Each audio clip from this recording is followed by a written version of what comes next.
The story begins with the city in ruins as wounded people try to escape from a gigantic monster that advances, destroying everything around and opens its enormous mouth, unleashing a roar mixed with humans turning into zombies, while survivors run and beg for help. On top of a building, a boy is beaten by two people, until the woman throws a liquid on him and says she'll see him in the next life, while the guy beside her tells Xia to forgive them, claiming that everyone is taking everything for themselves. Lying on the ground, the boy whispers the name Xiao Yun, and the warrior summons a bear while saying that his beloved sister was devoured by zombies before him, blaming the boy because she refused to hand over the emblem, adding that her plasma is very useful. Xia gets furious when he hears that. People around stare at the bear and recognize Shi Jun, the user of the strongest ability blessed by the gods, believing they are saved. Shi picks up his lover in his arms and asks if the fallen boy doesn't like flames, telling him to disappear in the fire as a lighter is thrown onto his body. Meanwhile, the bear charges at the giant creature and they exchange blows that make the air tremble, while the boy burns alive thinking that if another life exists, he won't allow that to repeat, until a voice responds that everything will begin again and his heart keeps beating. Later, the protagonist wakes up in bed completely confused, remembering that he had been burned before and finding it strange to be without injuries or flames, trying to understand if that voice was real. Xia grabs his phone and sees it's July 1st, realizing he's gone back 3 days before the apocalypse and wondering if everything really restarted. He looks at himself in the mirror and notices flames in his eyes, seeing that his right eye is golden and questioning if that is the seed of fire left there when he was being burned to the end. Xia opens the door, goes outside, and thinks that nobody would imagine that in 3 days all of this would be destroyed, remembering that the apocalypse will turn many humans into zombies while strange gods appear, and even with some gaining powers, nobody will react in time, transforming entire cities into living hells where humans become demons fighting for resources to survive. He thinks about the betrayal of his girlfriend Ruo Lan and his best friend Shi Jun, until he receives a call from her asking why he took so long to answer, and implying that he's trying to break up with her. Yan remembers it's always the same. Whenever something doesn't go her way, Lan threatens to break up, and in the past he would get desperate trying to calm her down, but now he answers yes, and she asks him to repeat it. Xia says they are breaking up and that he's tired of it, that he no longer wants to be her servant, putting the phone in his pocket as he walks, saying he finally has some peace and needs to take care of a few matters.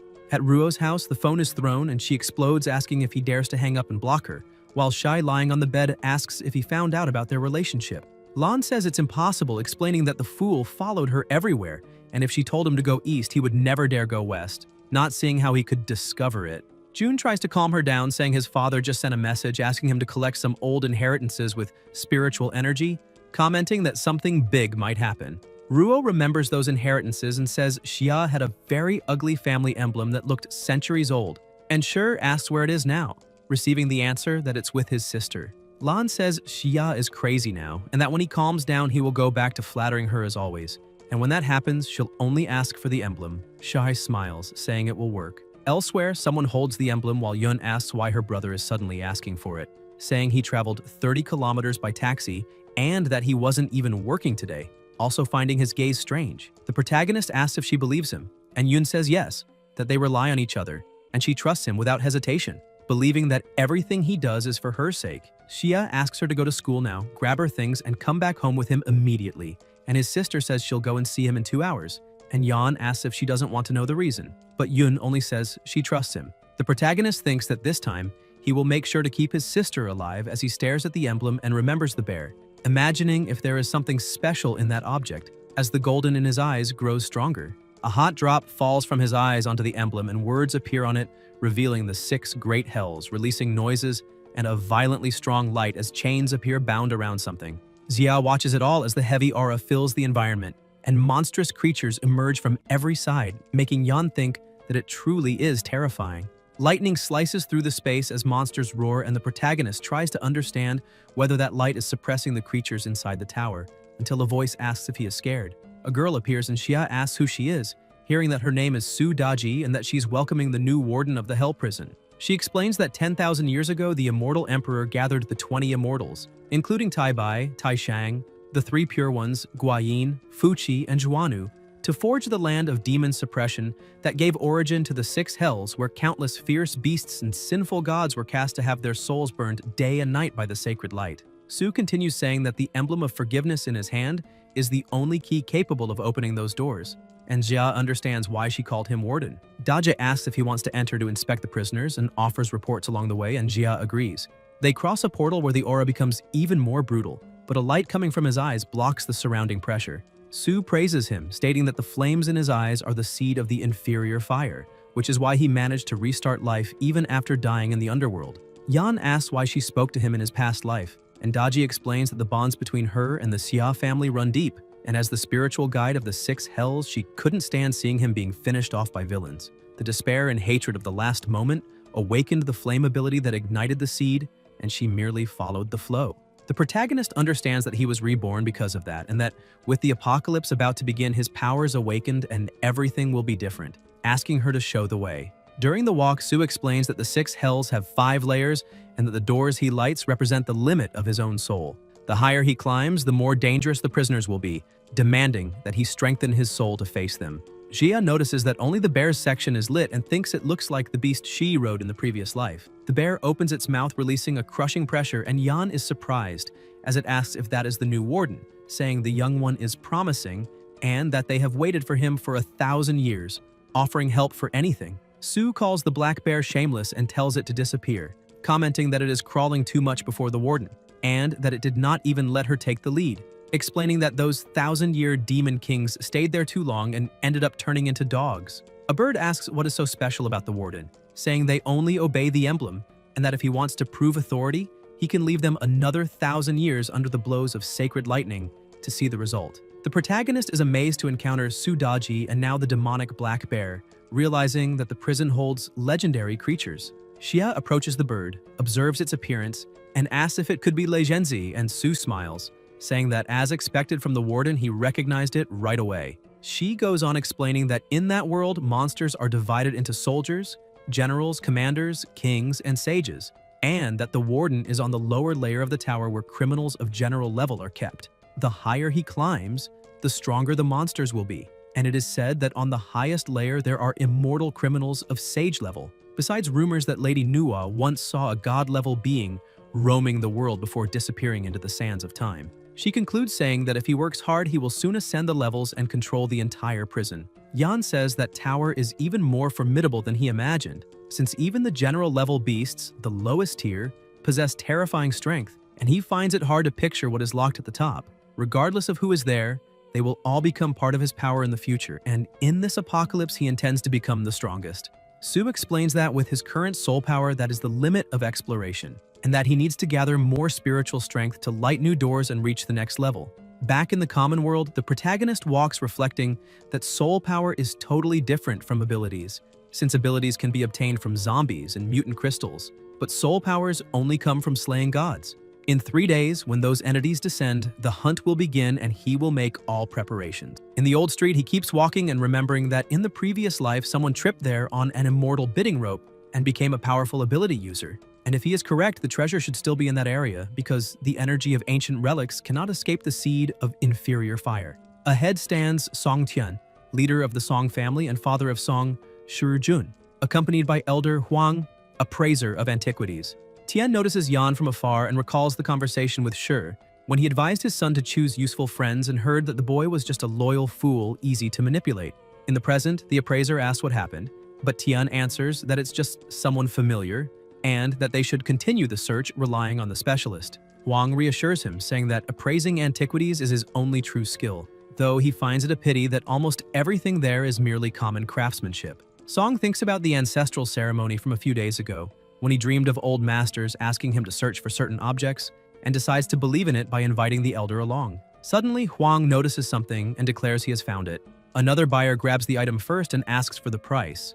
The seller, believing he is just another naive buyer, claims it came from the Ming dynasty and is worth at least 10,000. The protagonist comments that it is too expensive and questions if that's all, examining the object and saying that it is broken and even tied up, and that from his perspective it is only simple craftsmanship worth at most 100 yuan. The seller snatches the item from his hand angrily while Huang asks to examine it. Yan steps aside discreetly holding the tied part and thinks he succeeded, since that discreet string is actually the binding immortal rope, a magical treasure, and now he will enjoy the show. He remembers that in the previous life, Yun was captured by the Song family. They lost the emblem and used her in plasma sacrifice. This time, that will not happen. Meanwhile, the elder comments that the head holds a small spiritual aura and is a legitimate antiquity. The protagonist approaches calling Tian Uncle Song and says he now understands why he looked familiar, asking if he is also there searching for antiquities. Tian says he didn't expect to see him interested in this, and that he heard from Shi that his family has an ancient inheritance, wishing to talk about it later. Xia provokes him, saying that since it is a rich family, it is strange he struggles so much over a small gourd, implying the item might actually be truly valuable. People around rush over, recognizing Elder Huang and believing that if he is appraising it, then the piece must have something special, and they start offering 12,000. Then someone offers 20,000, irritating Tian, who complains about being there first and asks them not to raise the price. The seller remembers that he hadn't made an offer yet and says that the highest bid wins. People keep increasing the amounts until Tian declares he has spent more than 17,000, complaining that what was worth 10,000 has become more expensive because of Yan's interruption. The protagonist asks if he didn't mention being curious about his family's inheritance, and Tian confirms, saying he heard from his son that the young man possesses an ancient family emblem and asks to see it. Xia shows it quickly, and the appraiser nearly reacts with surprise, stating that it looks like a treasure and asking to examine it closely. But Yan refuses, saying it is an heirloom passed down for generations, and that he wouldn't let someone analyze something so important that easily. Tian insists, saying that he and his son are good friends and that he should show the emblem for a moment, but Yan retorts, asking what story about Shi that is, stating that he doesn't know him and that there is nothing else to discuss, turning to leave. Song calls him back and asks what he wants in exchange for allowing them to see the item, and Xia replies that he wants money, charging 10,000 for 1 minute and offering 5 minutes for 50,000, asking if that isn't even cheap and saying that if they don't want to pay, he will leave. Tian accepts the deal, and Yan comments that it works perfectly. With the money in hand, he thinks he will first stock up on water and then food, remembering that there are many empty cells in the 6 great hell prisons where he can store supplies. Su comments that anything placed inside remains unchanged, even live animals, and he jokes that it makes sense for a fox to like chicken, imagining that people might think he's starting a farm. Soon, a notification of insufficient funds appears, and Xia realizes the money ran out too fast, asking Tian if he is done looking already, reminding him that the 5 minutes have passed and offering to extend the time. Song changes the subject and asks if he would sell the emblem, and Yan says he would, asking what they think of 10 million. Both are shocked at that price, and the protagonist pulls the item back, asking what the problem is, stating that it was passed down for thousands of years and without doubt is a valuable antiquity, saying that 10 million isn't even that expensive, and if he doesn't want to buy it, he can move on to other matters. Huang tries to intervene, saying that the emblem truly is an antiquity, but that it is worth at most 500,000, and that Yan is exaggerating too much, suggesting negotiating a lower price and saying that in his opinion, it could be acquired for 100,000. Tian thanks him for his help that day and ends it there, while the appraiser takes his leave. Song immediately calls his son, ordering him to gather the clan members, telling him to act at once, find Xia and his sister, and bring both them and the emblem to him. After hanging up, Tian complains that the brat dared to provoke him and remembers that their ancestors not only sent them to retrieve antiques, but also to prepare plasma from a young girl for a sacrifice, and that he had been hesitating before, but now the boy is asking to lose his life. Yan realizes the plan has finally begun and thinks it is perfect since he feared Tian would not take action. He only regrets not squeezing more money out of him, but thinks there is no hurry and that he will charge everything bit by bit. Somewhere else, Yoon appears with a suitcase saying she is ready, and the protagonist tells her to head home. Teacher Bai Shiyin runs over and asks them to wait, and Yoon asks what she is doing there. Bai says she wants to know why she suddenly decided to abandon school and reminds her that there is an important exam the next day, insisting this is crucial for her future. Xia explains that he was the one who asked her to return home and that he needs to keep her away from school for now. Bai confirms he is the brother and says Yoon is the best student in the class, commenting that she heard about the parents passing and assumed the brother was responsible, but she didn't expect him to be so careless as to jeopardize her future. Yoon tries to ease the tension, saying it isn't that serious and that she will only go home to handle some things. But the teacher asks what could possibly be so important to interrupt her studies, saying that unless the earth is about to explode, school should not be stopped. She feels awkward realizing she raised her voice too much, but continues saying that a student must. Then Jia interrupts her, thanking her, saying she truly is a great teacher, and as a token of gratitude he will give her a warning. When she gets home, she should stock as much food, water, medicine, weapons, and especially a lot of painkillers, as that will help survive the difficult times that are coming. Bai doesn't understand, thinking he speaks as if the world were really going to end and hopes Yoon will be alright. At home, Yoon asks what they will do now and if something big is really about to happen, and Yan confirms it is, saying he will protect her and telling her to put on the clothes he hands her, explaining that he will go out for a while and that she must not open the door for anyone, no matter who it is. Yoon says she will prepare dinner and asks him to come back soon to eat. The protagonist leaves thinking that since the emblem is with his sister, he can feel her location at all times, and that now the top priority is to get more money. He heads for the elevator while elsewhere Ruo talks on the phone, asking if his sister is not at school and ordering them to go straight to the ex-boyfriend's apartment, saying he cannot run forever. Shuri answers that he understands and that she can keep him busy because they are already on their way. Lan asks if he missed her and comments that Jun said he wanted to spend the night with him eating snacks, claiming he will be there soon. But Xia keeps walking while Ruo insists, wanting to know what he meant by that, asking if he really isn't thinking of breaking up with her and telling him not to act childish, claiming she knows he's just jealous. But Yan pushes her hand away and says that just remembering he once was in a relationship with her already makes him sick, telling her to stay away from him. And Ruo calls him ungrateful while the protagonist asks if her mask has fallen off and says she should pick it up before someone steps on it, which makes Lan furious, shouting where he is going and demanding he return. But Xia replies he is going to sell his own house, making Ruo ask if that's not the only house he has and if he hadn't said it would be their wedding home. And Yan says he needs money now and will sell it cheap, asking if she wants to buy it, while Lan tries to understand how he suddenly became so cold and is even selling the house left by his parents. A home in a prime location worth at least $3 million, thinking that if it weren't for that house, she wouldn't even go out with him, asking how much he intends to sell it for, and the protagonist answers $1 million final offer, leaving Ruo stunned at how cheap it is and asking if he is in trouble and needs to pay off debts.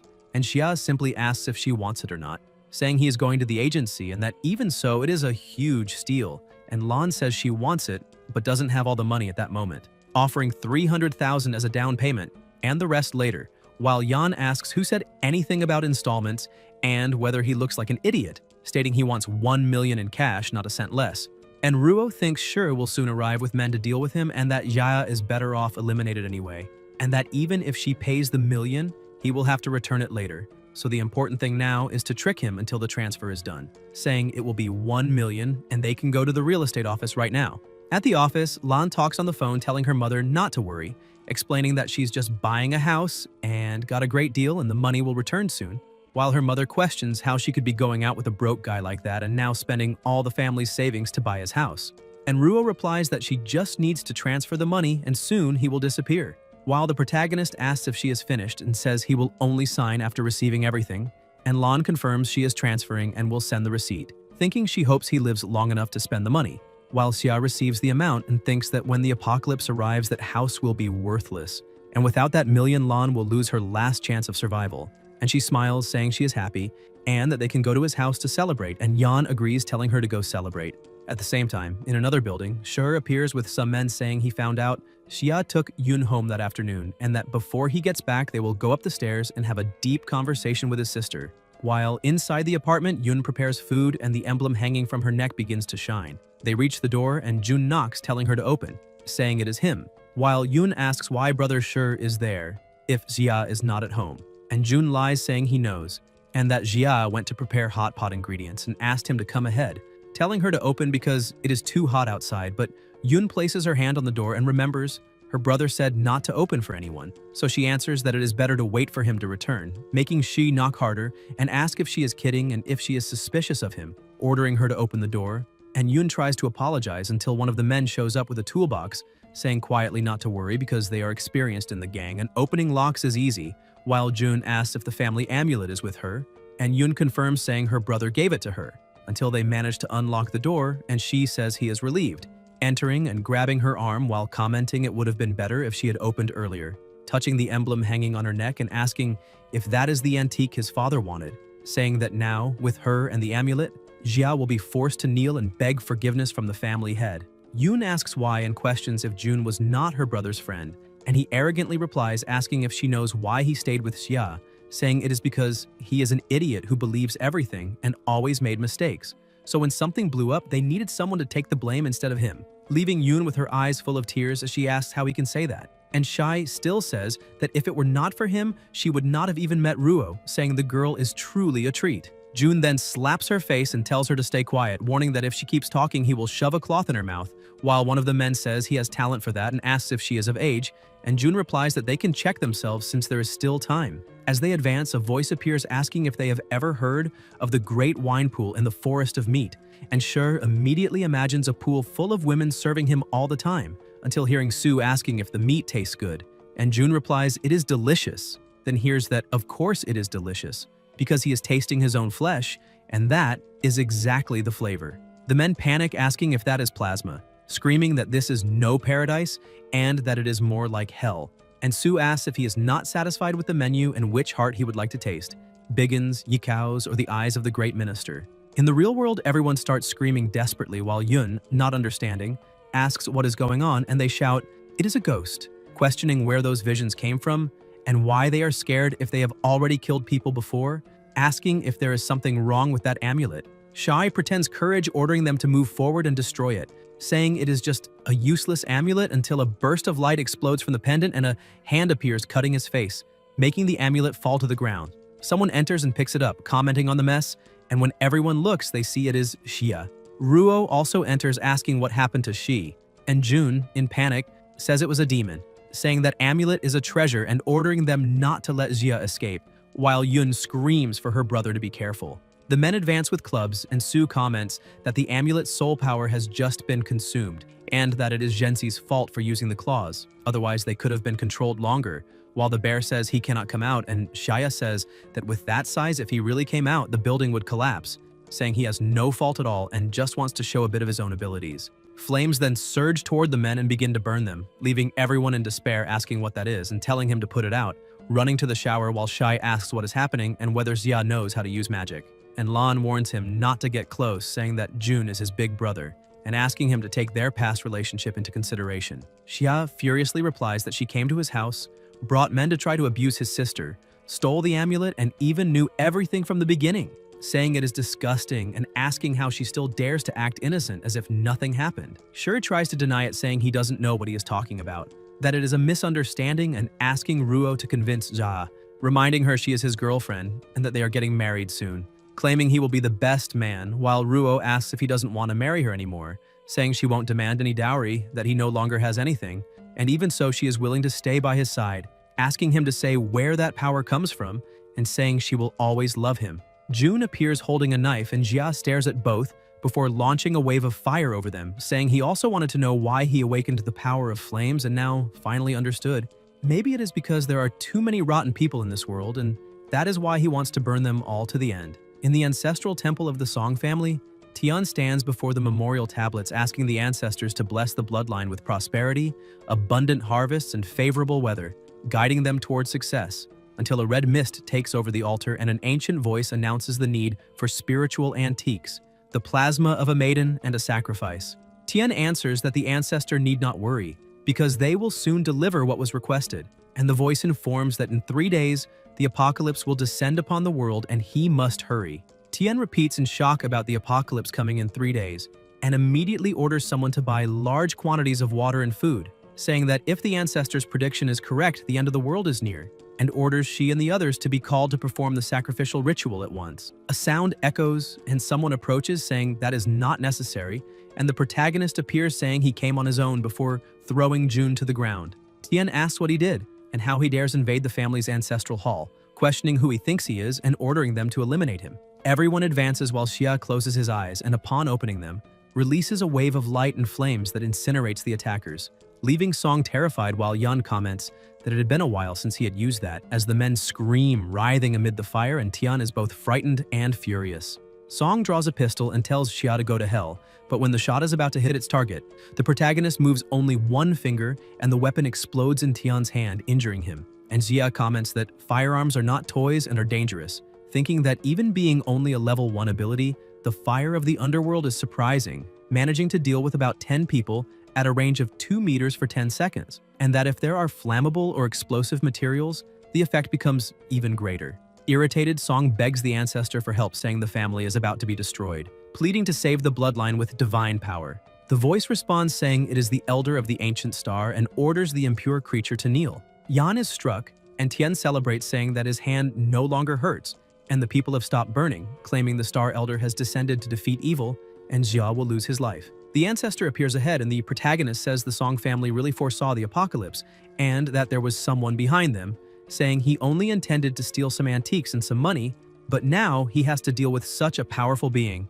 The elder lifts his foot to crush him, but Xia dodges. The ancestor stretches out his hand to eliminate him, and Tian says that now he is truly finished, but is surprised to look ahead and see Yan smiling as he summons the bear, asking who he said was finished. At the instant of the attack, Su comments that Huo is a fire star, an innate fire spirit that accumulated spiritual power for 1,000 years thanks to the family's offerings, and says that if it is captured and absorbed, the abilities of energy and fire control will drastically increase, making the protagonist ask what she is suggesting.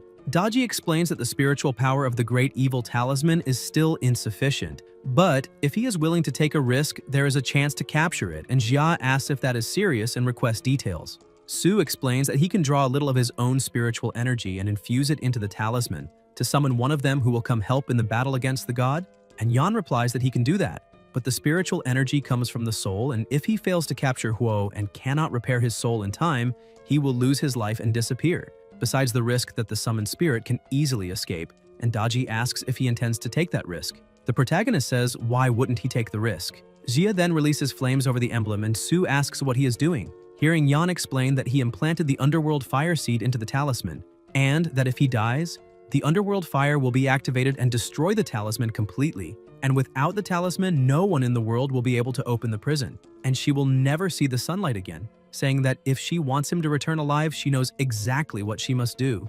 He begins to absorb spiritual energy and an intense light explodes, while a voice announces that the exit has been opened and the path to escape is clear, and Xia declares that he summons the great guardian demon of the mountain in the southern sea, the Black Urdo, calling him to battle. The bear emerges surrounded by a terrifying aura. The spiritual cage is opened, and Daji warns him not to do anything stupid, saying that the prison master cannot lose his life. In the fight, the bear leaps toward the ancestor, saying he is finally free and the feeling is wonderful, while Yan hits him, saying to finish it quickly because his spiritual energy will not last, and asking if he wants to see him die. And the bear replies that he understands, that he has always been loyal, and that he summoned the right demon. The bear then charges at the ancestor, asking if an elemental god of the 5 elements dares to block his path, ordering him to hand over the fire spirit immediately. The ancestor tries to invoke something, but is struck and asks how he dares attack him, claiming he transcended the limits of the world and cannot use all his power, saying it is better to retreat. A spiritual ribbon is thrown against him, and the protagonist responds that retreating is already too late and orders the god-binding rope to capture him. The rope coils around the ancestor and immobilizes him completely, making Song shout that it is impossible and asking if that is not the rope that was stuck on the antiquity. And Xia comments that thanks to him, since he bought only the broken piece, he obtained the god-binding rope. Tian screams in despair as the ancestor is converted into a fire spirit, and Yan holds him, asking what he thinks about closing a deal, saying that in exchange for preserving the Song bloodline, he wants to know how much he is willing to pay. Shar, almost without strength, asks if the father really handed over all the family's money, and Song replies that the apocalypse is coming and asks what it matters to be without money, saying what matters is that they survived, stating that no one can know about this and that they must sell all properties immediately, turn everything into cash and buy rice and water, reminding of the mansion on the border that has an underground shelter where they can reinforce the structure and prepare, also ordering the old Huang to be called to continue buying antiques. He says the boy is on his own now, that thanks to the apocalypse he gained powers, and that if the Song heirs seize this chance, this apocalypse will be their triumph and will make Jia regret all the disgrace he brought to the family. Elsewhere, the protagonist observes the balance of 38,960,000 yuan, equivalent to $23 million, and thinks that if he wasn't under so much pressure, he would have squeezed more from the Songs, but it doesn't matter. From now on, he needs to be efficient and take what he needs. He says he would like to buy 1 ton of spiritual cleansing pills. The vendor responds politely until she realizes it is 1 ton and asks if it is a joke, saying that cleansing pills only serve for fevers and toxins. Yan asks if they sell it or not, because if they don't have it, he will buy somewhere else. And the woman says they do sell it, but such an absurd amount requires a special order that may take 2 days and won't be cheap. The protagonist says he will give 20% up front, but wants everything by tomorrow night. He leaves thinking he already bought around 10 tons of pills in Jade City and placed online orders, thinking it will be enough, and reflects that no one would imagine that during the apocalypse that simple pill would become the most valuable item on Earth. Xia remembers that in the previous life he felt terrible and thought he was going to die, while his sister said she was sorry for not being able to buy enough pills since that medicine accelerated the emergence of abilities and held back the effects of zombification. And if they had known that they would have stocked more and to not give up, she went out looking for a nearby pharmacy. Yan told her it was dangerous outside, but even so she left and never returned. And this time, he will not allow that to happen. The protagonist thinks that the Song family only worries about stocking food for the coming apocalypse, but they don't imagine that in the initial stages, the most important thing is to control ability users, and by dominating the pill supply, he will also be able to control an army of users who will follow his orders. Xia holds the emblem and releases flames. An intense power erupts, and Su congratulates him, saying that the infernal fire has been purified by the fire spirit and has become red lotus fire, which breaks barriers and cuts illusions, preventing illusions like the wine fantasy and the meat banquet from affecting him again, as well as advancing his power to the second phase and making his flame control more precise. Yan summons a weapon and comments that the fire spirit is even more useful than he imagined, while the bear asks him to remember to summon him next time because that was very fun, saying his evil level dropped to 90 and now he will get an extra piece of meat at every prison meal. And Su explains that helping the master reduced his evil and improved his treatment, though it also stole a bit of his energy. The protagonist tells them both to be quiet, and a bird beside them provokes, saying that watchdogs tamed for a few benefits should stay silent, and that it's better the boy never summons him again, for he will only watch from afar waiting for a chance to escape. Xia says that now, with his power raised, more prison doors can be opened, and asks why he would summon someone stronger than him, claiming that when that happens, it will likely be that someone going after him instead. The amulet extinguishes the flames, and Yan looks out the window thinking that tomorrow will be the second to last day before the apocalypse, and he must use every minute. He still has millions available, and that is enough to buy that item. The next day at the exhibition jewelry auction, the protagonist enters saying this is the place, remembering that during the apocalypse, common resources can be looted, but the energy cores needed to level up only appear when killing zombies, and that stone contains crystallized energy enough to advance from Phase 2 to Phase 3. In his past life, someone obtained that stone and surpassed everyone, gaining huge advantages, and this time, he will do everything to ensure it stays with him. At the auction, the presenter slams the desk and announces that the Spring Jade set has been sold for $1,300,000, and introduces the next item, a rough stone with great potential that may be worth at least $5 million, starting at 3. A blonde young man offers $5 million, and everyone is surprised, saying they expected no less from the Great How, stating that he already went straight to the maximum value, and with him involved, no one would dare compete, praising his company. The boy thanks them and says he will invite them for drinks next time, until someone bids $6 million, making the girl ask who that student is. A boy with glasses comments that this is an exclusive auction for club members and only those with a black bank card can participate. Yan shows the card asking if there is any problem, and the staff member says none, imagining he must be an heir of some family. The presenter announces the $6 million bid and asks if there are more offers, and the blonde says $7 million, asking the boy to show courage before the Great How so they can get to know each other, and the protagonist responds with $10 million. Everyone is even more shocked, saying the price has already surpassed the real value of the stone, and the girl comments that it is not worth getting angry with him, saying he's just showing off, and they can let him burn money. The blonde asks his name, and Xia answers, and Hao says he will not forget him. The employee hands the stone to him, and Yan comments that he finally understands. The presenter announces the next item, a golden jade fan with pearls and gems, and people ask what that is, if it is a monster or demon, calling for help. The protagonist, who was already leaving, looks back and sees an intense aura around a flying creature, commenting that it seems the stone attracted it, and that the fan must have been near it before the auction and absorbed energy. With the apocalypse near, the evil spirit inside the fan awakened, and the world will soon fall into chaos with supernatural events increasing. That being only a preview, Hao shouts asking what that is and tells the boy to be careful. Yan releases his power against the monster and dodges the attack. His eye shines, emitting intense flames that finish the creature, and he comments that it was not even that strong and barely managed to awaken that ability. Hao, lying on the floor, says Yan is someone special and needs to become his master. Below Xia's building, several people observe the goods and ask if the boy bought all that and if he's going to open a supermarket, saying he seems like a good-hearted guy, and asking if he is starting his own business. A woman comments that young people are reckless and think they can conquer everything, saying that his store will fail. A girl asks if she herself didn't want to rent the warehouse to open a supermarket, and the lady says that dismantled place doesn't interest her. Xia thinks he has just spent all his money buying supplies and wonders if he's forgetting something. The worker informs him that all the goods have been delivered and asks if he wants to inspect them, and Xia says there is no need and thanks him. And the worker warns that another shipment will arrive tomorrow, and the warehouse may not have enough space.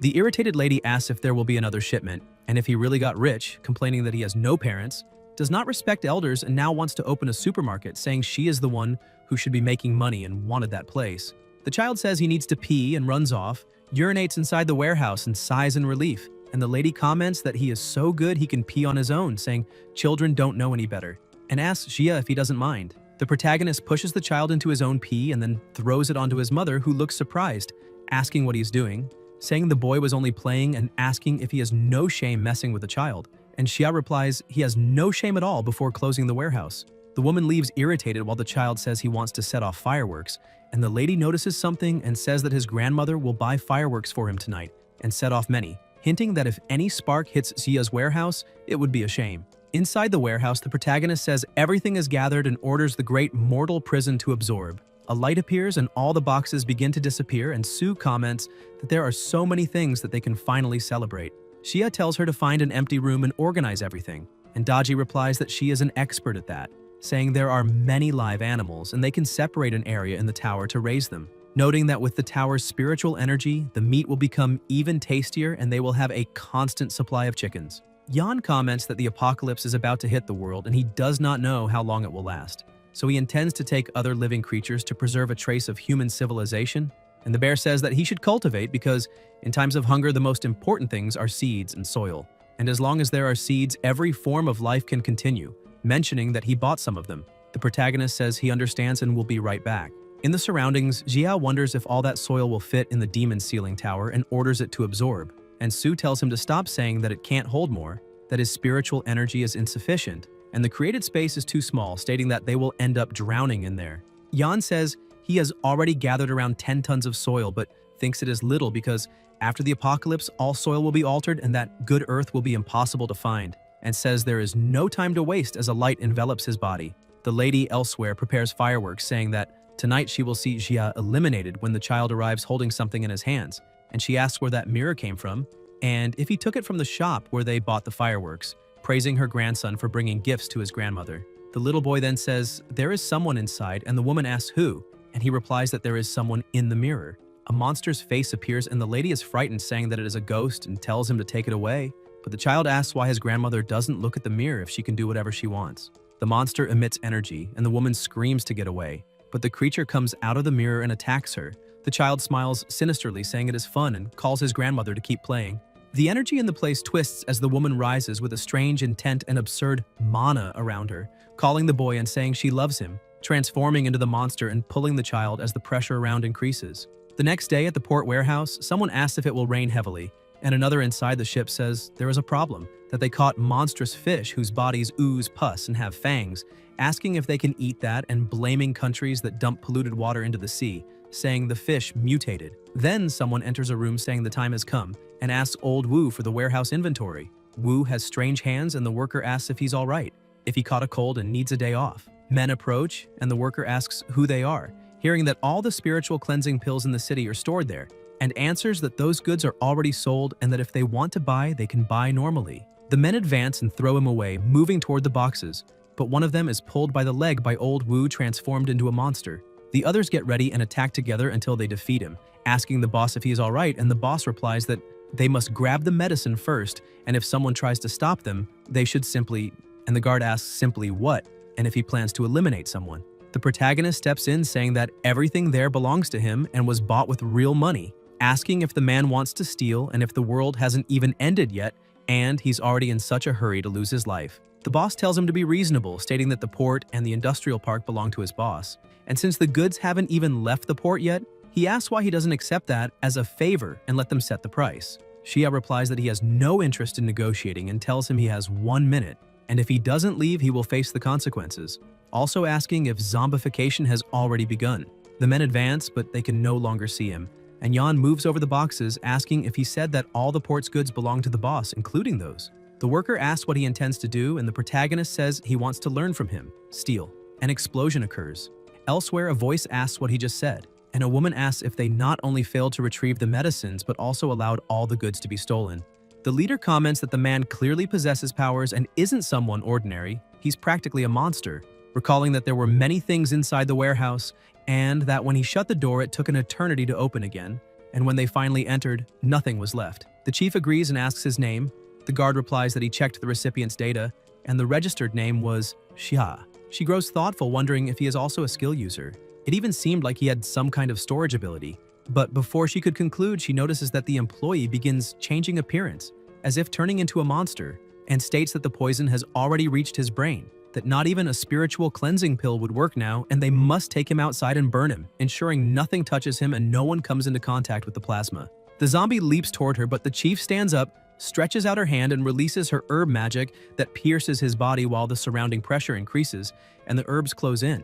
And she says, this is only the beginning, ordering them to keep searching for medicine and stocking weapons using the logistics warehouse as a base supported by the coast, reinforcing the front and gathering all men to prepare because the end of the world has come. Somewhere else, someone holds a spiritual cleansing pill while the protagonist explains that water and air are no longer safe, and that anything that touches the skin or is consumed must be bottled water, and everyone must take 3 spiritual cleansing pills a day, and if they feel cold, they must tell him. Yun asks what is happening, and Xia answers that it is time for her to know and that he will explain while they walk, taking her somewhere. His sister comments that ever since she came back from school, it is the first time she has left the house, and that the feeling is strange. And Yan explains that evil spirits are visible. A voice behind them says it finished eating but is still hungry.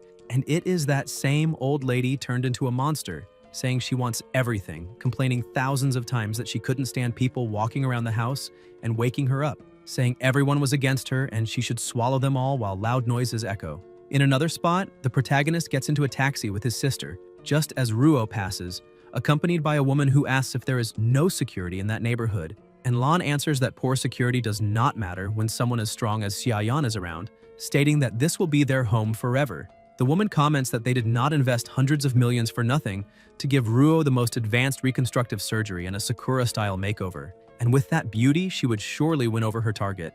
Ruo agrees, saying he always loved that look and used to be obsessed with her, following her non-stop. And even though she does not understand why she was treated so harshly this time, now that he is strong and powerful, it will be easy to make him fall at her feet again, and with her abilities, no one will stop her, remembering that he even took something from the Shy family, and so there is no doubt he belongs to her. All she needs is to find him, flirt a little, and he will surrender, until Lan notices him entering a car, immediately gets in another, and tells the driver to follow quickly.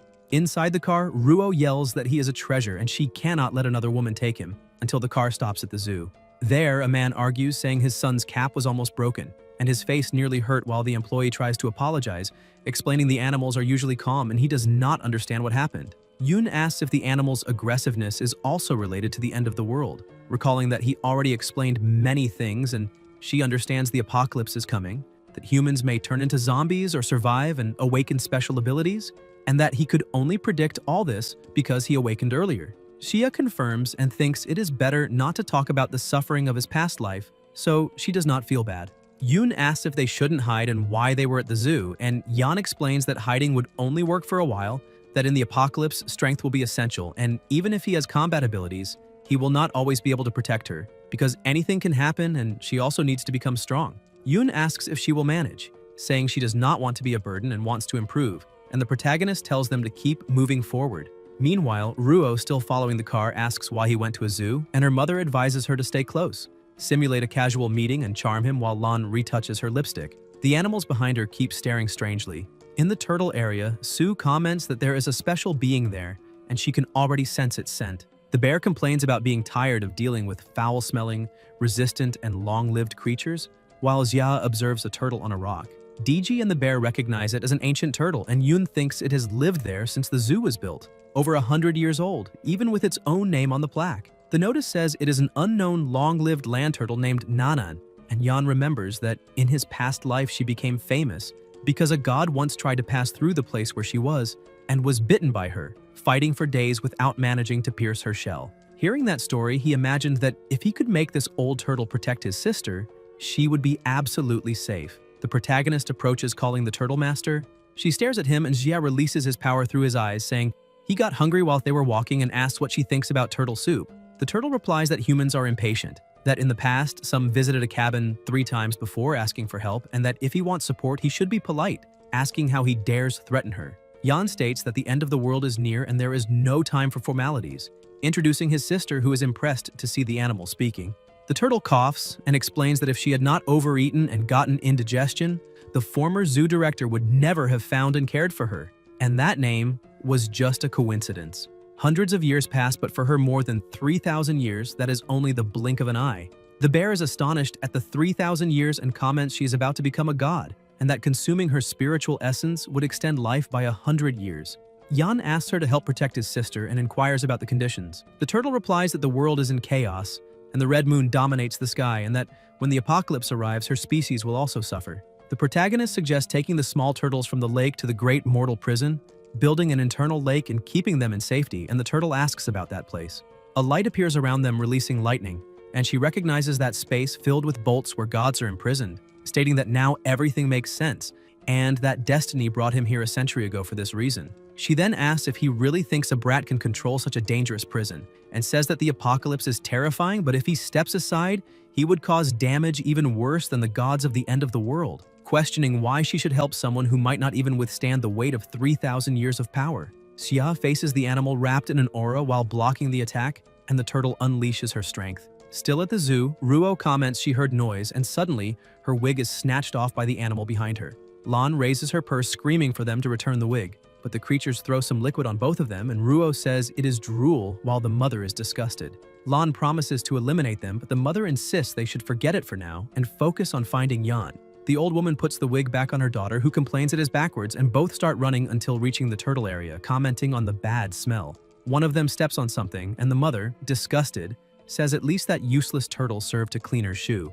They keep moving until Ruo pushes aside large leaves, saying that if she moves everything, she might see Yan and appear fragile and seductive when emerging from the bushes, believing he will fall instantly in love. When Lan parts the bushes, she comes face to face with the turtle, which immediately bites her arm. The small, sharp teeth exert immense pressure, causing unbearable pain and making escape difficult. Ruo is startled seeing the arm being bitten and thinks this ruins her plan, staying silent so as not to look ridiculous. More turtles appear heading toward the mother, who begins to scream in pain while Lan begs them to release her and for someone to save them.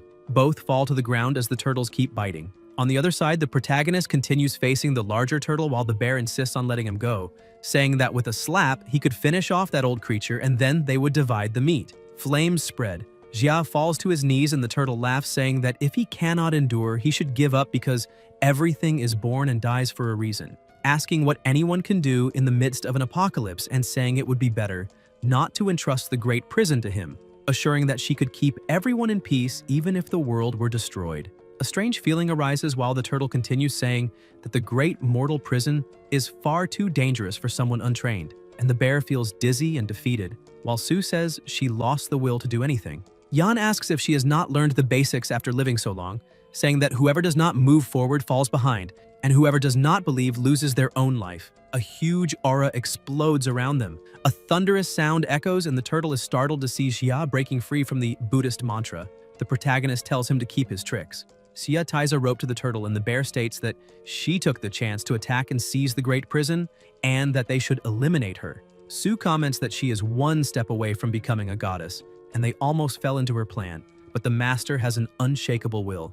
Yan orders her to surrender or die, and the turtle asks them not to attack while he replies that he will keep hitting. And the turtle complains that he is using the ancient technique from Mount Tai to stimulate bone reconstruction, asking if that is how he treats an elder and telling the girl to warn her brother to stop because he was mistreating an animal. The protagonist states that his abilities have improved and his strength has grown, and Yun appears asking him to leave Grandpa Turtle alone, saying he doesn't seem to want to do any harm. She touches his arm and Xia interrupts the strike, and the turtle thinks that even furious he maintained some clarity, asking not to be called Grandpa and only by Nanan. He reduces his size and states he can detect malicious intentions and that the boy has potential. From that moment on, under his protection, he will be safe. Yun thanks him, and the bear asks if that means there will be no turtle soup, while Yan says they still need to be cautious and cannot leave her alone with a monster out of control. The turtle states she was only joking before, explaining that the great mortal prison is an ancient and dangerous artifact that requires a bearer of extraordinary luck. and that she would never dare covet it. A light surrounds the place, and the turtle declares that her soul will enter the prison that day and will be under his command. The protagonist says that her real body will stay beside his sister, and if anything strange happens, it will be struck by 10,000 lightning bolts, thinking that this way, her safety is guaranteed. An explosion happens, the smoke clears, and Xia appears atop a tree saying that was the problem. Several red-eyed animals start gathering. Yan observes that many types of animals are gathered, but not all have mutated, and he decides to take those that are fine and store them in the tower. He approaches the turtles and begins to collect them, and they thank him. Xia picks up his sister, saying he will take her to a safe place, and they move quickly until they hear someone calling. Ruo appears in the water, injured, without a wig and with torn clothes, calling herself his girlfriend, and Yan asks what she was doing there. Lan, right beside her, claims he is just being stubborn, saying he has always liked her and that he just did not swallow his pride to reconcile, reminding him that she is very beautiful, and since the breakup he certainly cannot eat or sleep properly because she is perfect. The mother agrees, saying her daughter has always been in love with him, and asks if last time he did not say he wanted to propose to her, stating that she answered too quickly, but in truth is enchanted by him. And Lan says she can forgive him for being rough with her before. The protagonist keeps distancing himself and comments that they are completely crazy, while Ruo begs him to return, saying he should admire someone as beautiful as her and asking how he dares treat her that way. Animals begin to approach them, and Ruo panics, asking what they are doing, ordering them to get out of the way because, according to her, the most beautiful woman in the world would become queen, and all men should kneel at her feet. Impacts continue while Xia swiftly moves, collecting the remaining animals that are still normal, saying they have gathered almost all those in good condition and that first they must find a safe place. Just ahead there is an office of the zoo administration, and Yan notices that all staff have already abandoned the place, remembering that the park is in a distant rural area, flanked by a mountain, and for now, there will be no visitors besides the creatures. The cameras still work and there are dormitories with basic supplies, and Yoon says the place is great and she will stay there for now, stressing that he has his own matters to handle and that he can go ahead because she can manage on her own. The protagonist asks if she is not afraid, and the sister replies that she is not alone, asking if Nanan is not with her, and explains that she knows her brother always protects her and that now she needs to become strong too. She says she already talked to Nanan and he will teach her to train her abilities, and in the future she wants to help her brother, which is exactly what he expected from her. Xia calls the turtle. Nanan tells him not to be so formal and states he knows what needs to be done, releasing light through his eyes as a great barrier forms around the place, preventing passage. Yan says everything is under control, and Yoon asks her brother to take care of himself, saying she will wait for him there. The protagonist moves rapidly through the city, passing by destroyed cars covered in plasma, zombies devouring people, and a growing pressure in the air, thinking there is not much time left and he must hurry. Explosions and noises take over the city as it begins to collapse. A reporter announces that there was a car accident and chaos has spread, with many patients showing bluish skin, red eyes, and persistent high fever. And the National Health Committee is coordinating rescue operations. Specialists advise the population to remain at home, warning about climate anomalies and an impending storm, recommending stocking food, water, and medicine. Elsewhere, a sleepy girl watches the news and asks what is happening, saying everything feels like the end of the world. Scared, she sees recordings of zombies and reads comments confirming it is real, mentioning that a classmate felt sick, went to the hospital, and witnessed someone transforming and attacking. She looks out the window and sees the shadow of a huge creature, keeps reading the comments and finds it all strange, asking why she also feels feverish. Her hands start changing. Bai wonders if it is what she thinks or just a simple cold. She sits on the floor, grabs something, and remembers what Yun said, realizing she bought many things because of him. She takes a spiritual cleansing pill, her eyes grow heavy, and Bai ends up passing out on the sofa. Meanwhile, the protagonist heads to another spot and comments that there is still 1 hour left. Before that, from 6 in the evening onward, small gods will begin to appear, remembering that the first one appeared exactly at the Imperial Tower building. That day, the deity descended, causing massive destruction and toppling entire buildings, throwing humanity into panic. And if he could find it again, he might act beforehand. Jia sits on the ground, closes his eyes, and releases mana around him as the colors change and a light surrounds his body. Yan opens his eyes, saying that his power has reached the peak of the 3rd level and that the red lotus seed has undergone a new mutation. He observes his attributes excitedly, commenting that with fire spirit and a few turtle bones, his ability will rise 2 levels and the bone absorption will greatly increase his spiritual power. The light becomes redder until Xia hears a noise, and a young man appears asking who allowed someone to come up there, saying it's an imperial private area and that he must be removed immediately. One of the men approaches, telling the manager that the elevators and access points are locked, and asks how the boy got up. But the manager hits him in the face and says he is tired of excuses, claiming everyone looks lazy and he will deduct a whole month's salary. The employee apologizes, holding his face, and the manager watches irritated while the men prepare to attack the boy, but Jan announces that the manager is right there.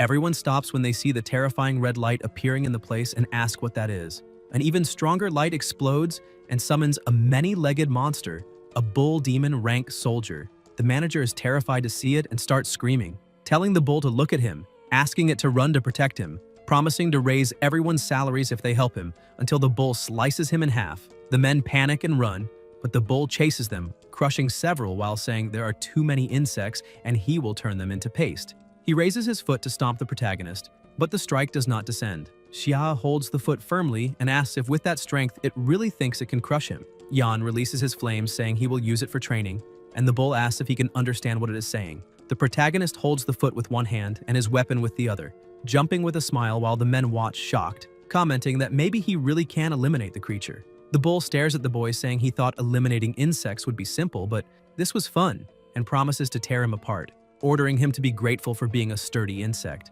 The protagonist advances, the bull shows its teeth, and Xia smiles, asking if it gets emotional having a leg cut off, suggesting cutting an arm now. Yan leaps onto its horn with his sword. The bull grows furious as flames spread and everyone watches closely. The bull's arm falls to the ground and it asks what the boy did, and Xia comments it would be better to go easy since there are still several legs and an arm left, and it cannot lose its life so quickly, not before satisfying his own training. The bull feels intense pain. Attacks continue and Yan increases his flames while the bull complains that the day to break the barrier has not even arrived, and it still wanted to eliminate more insects. The protagonist slices it into parts and comments that it is even weaker than he expected, but that this is only the first creature, sitting breathlessly and saying that the next divine monsters will be even stronger. Yan touches the enemy's head and commands it to willingly give up its spiritual energy if it wants to end things quickly, asking if it prefers to keep being tortured, and the bull states it would rather die than be humiliated and will fight to the end.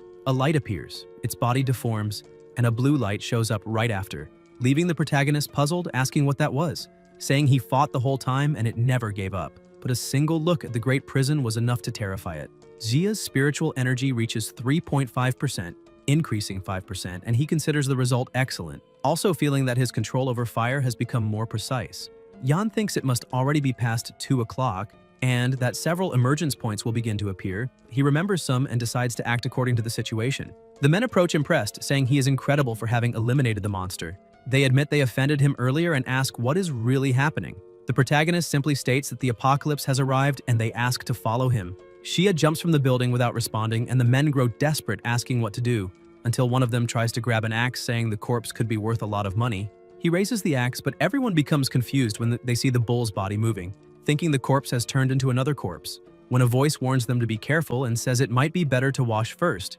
One of the men begins to change, his skin twists, and he transforms into a zombie, charging toward the group. The survivors scream in despair while explosions continue erupting across the entire city. In the Song family, inside the village shelter, a boy opens the door warning that one more person has a fever. Tian orders him to take them to the isolation wing and asks if he needs to repeat it, but the boy says desperately that this time, the one with the fever is his own son. Song runs to Shi, who speaks with difficulty, asking his father to save him while his body seems to be reacting strangely. Tian asks where the medicine that could treat that illness is and why they still haven't found it. The boy explains that only one family member took both spiritual cleansing pills and his fever decreased, but he still hasn't fully recovered. Song asks what he is waiting for and orders the medicine quickly. He throws the pills, Shi catches them and immediately swallows them, trembling. Tian watches closely while Jun says he is feeling much better, and Song, surprised by the effectiveness, orders them to find more spiritual cleansing pills. The boy says they are searching, and Tian asks why only those remain, reminding that he had ordered medicines to be stocked. The boy explains that spiritual cleansing pills were seen as traditional remedies for colds and fevers, with many modern and expensive alternatives in the market, so no one paid attention to them before. Tian orders them to go out and steal or loot if necessary, saying they have weapons and ammunition. The boy mentions that all the pills were bought in advance by someone named Xu, and Song complains, saying he tricked them for $60 and bought everything. The boy adds that the city is in chaos. Underground networks have stopped working and asks what they should do now. Tian says it is unbearable, that Xu has supernatural powers, and asks how they could face him in that situation, fearing that the Song family is about to die. At that moment, the door is smashed open and Tian is startled to see Shi surrounded by an intense aura. June says he feels something strange, as if all the filth has been washed away from his body. Shi strikes the wall forcefully and says he is much stronger, laughing while Tian watches in disbelief. He says he has awakened supernatural powers and finally knows what it feels like to be full of strength. Song concludes that the pills have miraculous effects when taken right at the beginning of the illness and asks if they really can grant abilities. He says it is excellent and orders to prioritize those with mild symptoms, stating that with 3 boxes, at least 3 new users can emerge. Then he says to gather everyone and take over the medicine warehouse, affirming that when the Song family controls the ability, users, everything will be theirs. Elsewhere, Bai wakes up commenting that the medicine really worked because her symptoms have almost disappeared. She grabs the pouch with the pills, confused, asking if she's seeing it clearly when someone knocks on the door saying it is someone she knows. The teacher asks what is happening, and Zeiner, breathless, says, "There are zombies in the building. Many residents have transformed and are attacking people, and anyone who gets injured turns into a zombie too," insisting that she must be saved. Bai tries to open the door, but the chain jams and she panics. Zeiner hears noises coming from the stairs and tells her to hurry because the zombies are coming up. Bai finally unlocks it and tells her to get in quickly. Zeiner rushes inside and the teacher notices a scratch on her back, asking if she was hit. Zeiner, with a strange look, asks if she noticed, and Bai remembers that she herself said that the injured turn into zombies. Zeiner replies that she will not transform if she takes spiritual cleansing pills, saying that's what everyone says on the internet, and asks if Bai has any. At that moment, a hand pushes through the door opening. The zombies are now managing to force their way in. Zeiner says that now it is too late, pushes Bai outside and says she only wants to ask a favor, that she may gain a little more time, while Bai desperately bangs on the door, telling her to open and asking what she is doing. For a moment, Zeiner asks what she was doing, but soon her expression changes and she says Bai has no idea how much she hates her, asking why she had such a better life than hers, why she was born without worrying about food or clothes, why she always had spare money to help someone like her, thanking her for supporting her all those years and at the same time saying she despised her for it, claiming she only wanted to buy a designer handbag like everyone else. The teacher asks why she thinks that way and reminds her she always helped, asking if that too would have been a mistake. Zeiner replies it was her obligation to help, and asks if Bai never felt that false satisfaction for being so generous with someone like her, saying she might lose her life now. Noises begin to emerge, and Zeiner claims that Bai is being slowly devoured by the zombies, and says she is very lucky, hoping that when the zombies finish, they leave some peace so she can stomp on it and relieve all that accumulated generosity. Zeiner's back begins to turn purple. She looks in the mirror and realizes she will also transform into one of those horrible creatures, saying she needs the first aid kit. She finds a box of spiritual cleansing pills and celebrates, saying she is saved. But when she opens it, she realizes it is empty and complains that the damn woman ate them all, looking at the receipt confirming Bai had bought many. She searches everything in despair, claiming she can still survive if she finds any. But her eyes widen when she realizes there is nothing left and asks why she cannot find any. Her hands begin to change and Zeiner screams until music starts playing. She grabs the phone and notices it is the exclusive ringtone she set for Bai, becoming even more frightened when she sees it as her sister calling. Bai appears on the video call looking better than ever, and Zeiner asks how she is still alive. The teacher shows the pills in her hand and asks if Zeiner was looking for those. Desperate, Zeiner asks if they are spiritual cleansing pills and if Bai has them all, and Bai asks if she truly wants them. Zeiner panics and says she was just confused for a moment, that she was wounded by a zombie and became scared, with her mind clouded, not knowing what she was doing. She says she will come to her wherever she is and bring the pills, saying she always cared about her and asking if Bai does not care about kids like her, promising to kneel and apologize if that makes her less upset, claiming she has always been good and begging for forgiveness. Zeiner thinks Bai has a soft heart and that if she pleads enough, she will not resist, and once she gets the pills, she will deal with her afterwards. Bai tells her to stop acting, saying it is disgusting and she will not fall again into her game. The teacher states she always thought Zeiner only had not matured because she grew up without proper education, being spoiled and rebellious, which is why she treated her as a sister, never imagining she would be repaid with so much betrayal. She asks how many people, with the arrival of the apocalypse, will reveal a nature even more terrifying than the flesh-eating monsters. Zeiner insists on being helped, saying she was wrong, but the teacher says she is not a saint and tells her to go to hell to repent, ending the call. Zeiner collapses on the floor, repeating several times she does not want to die until she screams in despair. Meanwhile, Bai leans against the wall holding the pills when a zombie appears. She notices and runs with an aura around her, managing to escape. She thinks that after being pushed outside, she believed she was doomed, but when the monsters came close, her body turned transparent and she was able to run, realizing that the zombies could not see her. Bai understands she does not know why she can become invisible or why it happens, She only knows her energy is being drained quickly, and she will not be able to maintain the state for long, needing to flee that place as fast as possible. With invisibility activated, she escapes through the corridors until the effect fades. Noises arise and Bai asks what she should do now until hearing someone calling. It is Grandpa Chen and Sister Wang. The teacher runs toward them but stops in the way asking if they were all right, and Wang says yes, that they were not infected and were walking around the neighborhood when they saw the messages in the resident group and hid there. Bai asks about the messages, grabs her phone and realizes there are more than 999 unread notifications.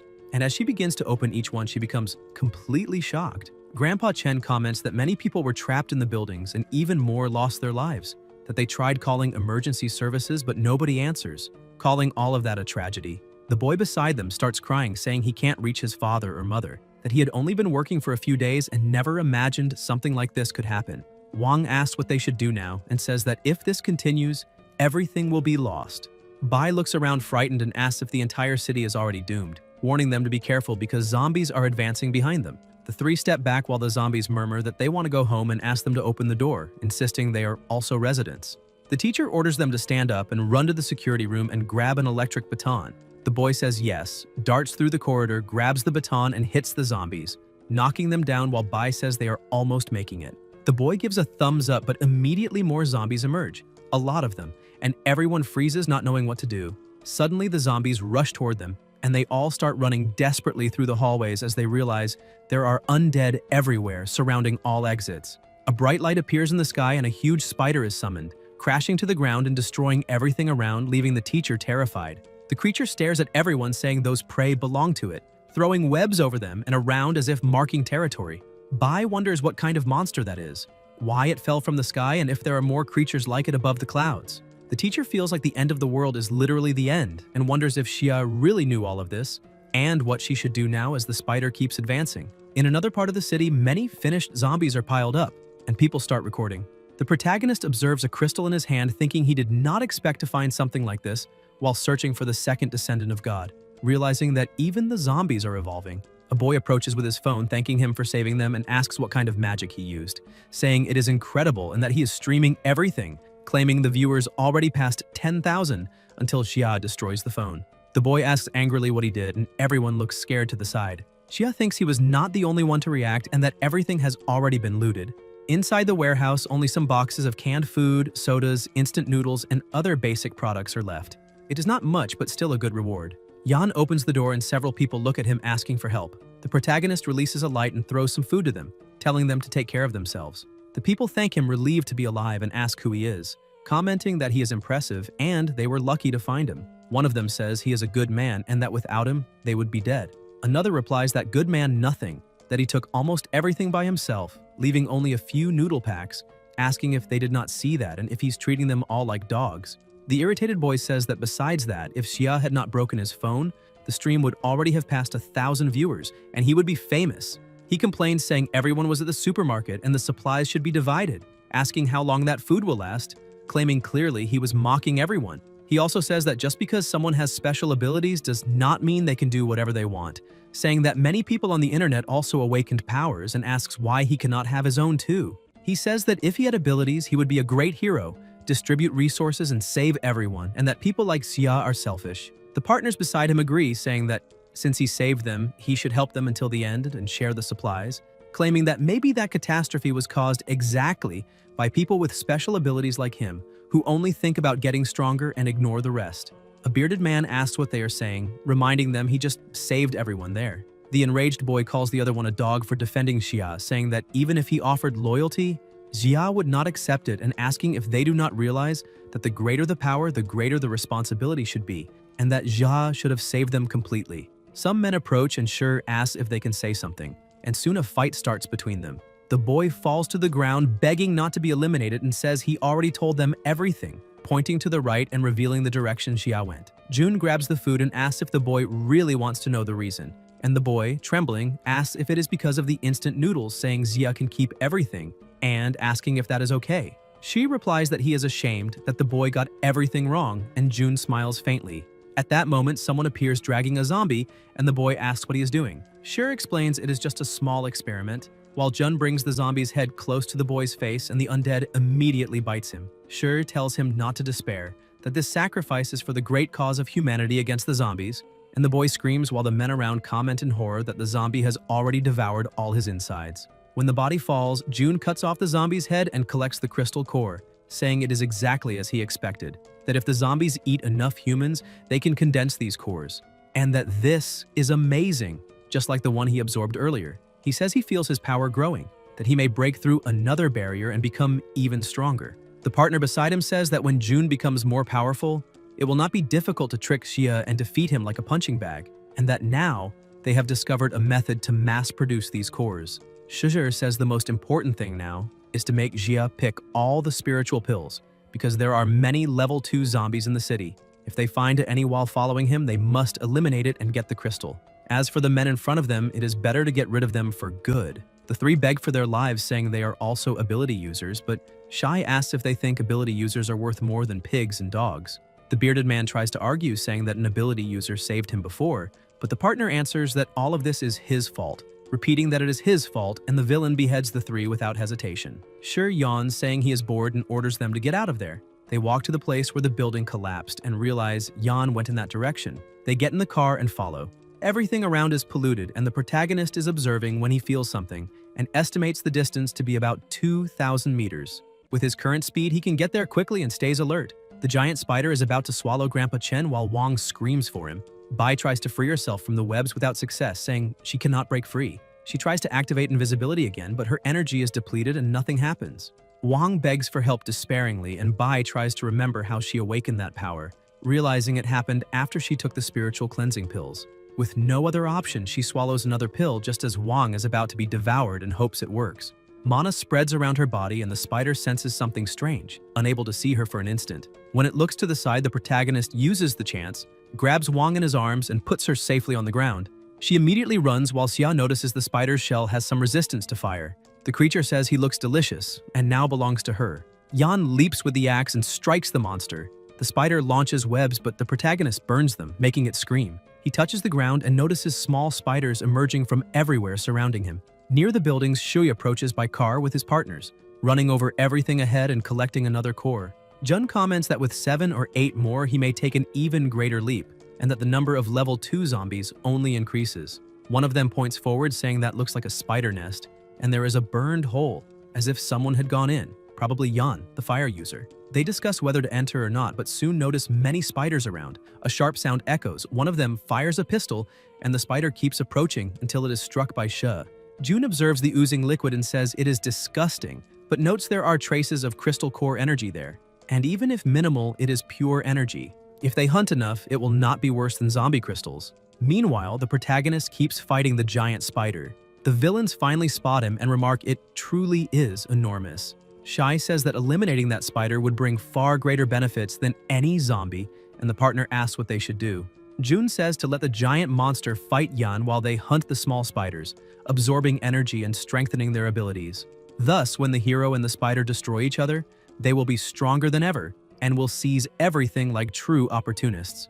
The bigger spider advances across its own web toward the hatchlings, and Xia unleashes his flames against it and the swarm, creating an explosion of fire that lights up the entire nest while Yan leaps across the ground. The blazing flames keep spreading and the spider screams in pain. The protagonist asks if it intends to use the small spiders to wear him down and says to see who will be faster, her spawning more creatures or him eliminating them all. At that moment, Jia notices Shi beside him crushing smaller spiders while Jun splits open their bodies and drinks the internal fluid, saying it is amazing because he has become even stronger. Yan watches and wonders if Shi has become an ability user again, remembering that in his past life he already had exceptional talent, even managing to steal the insignia of the Great Prison and become a leader praised by everyone. This time, he also achieved a breakthrough.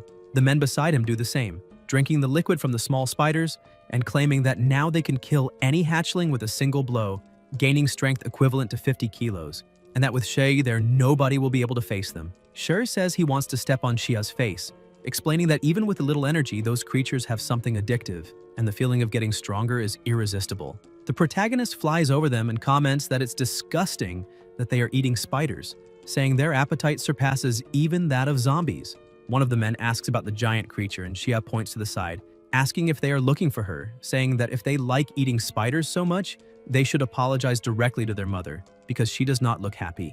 The The larger spider falls over them, staring at the group, and releases new hatchlings, ordering them to tear everyone to pieces. They panic as they try to fight the small creatures. Yan watches from afar and comments that Sure is truly good at provoking hatred, since he has a face that invites attacks. Jun, burning with energy, declares he is an ability user and that he will eliminate Xia.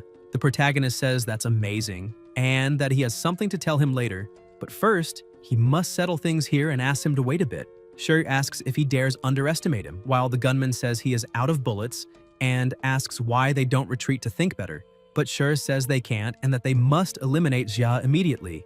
The partner asks what is happening to Jun because his body begins mutating and his shirt tears at the shoulders. Shi grabs a live spider in his hand and rips off its head with his teeth, saying he has gotten stronger again. The boy calls Jun, but he tells him to shut up and keep hunting spiders, claiming they are all his food and the more he eats, the more he will grow. He tells them to watch closely because that is his power evolving, and if anyone mentions retreating or blocking his path again, they will know what the result will be.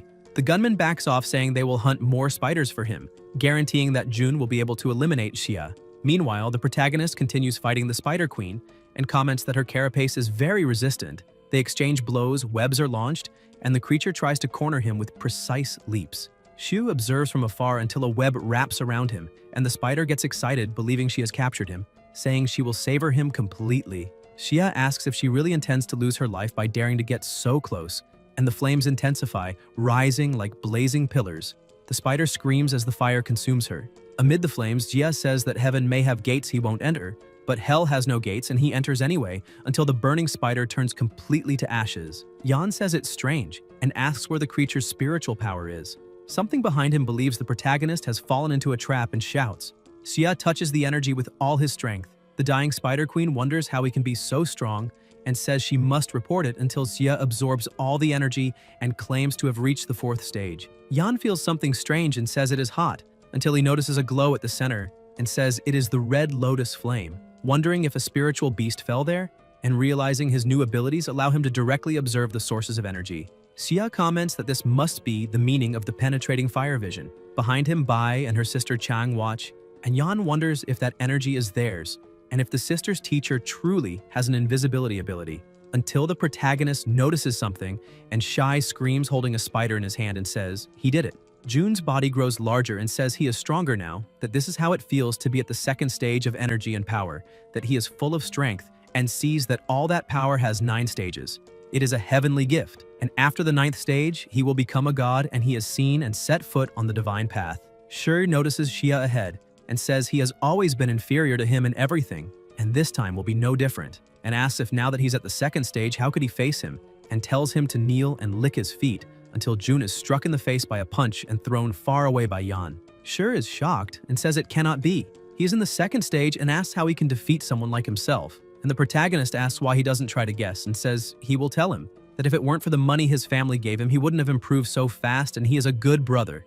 And Jun says that it cannot be and that he can still become stronger, and Shi keeps eating spider pieces. Xia smiles and says he has always been a cautious person, and asks why he is so desperate now, and Jun asks what he is talking about. Yan replies that in the past, even knowing that mutant creature cores could increase power, he would have conducted experiments first to make sure they had no side effects, but this time, just to eliminate him, he ignored everything and swallowed those disgusting things.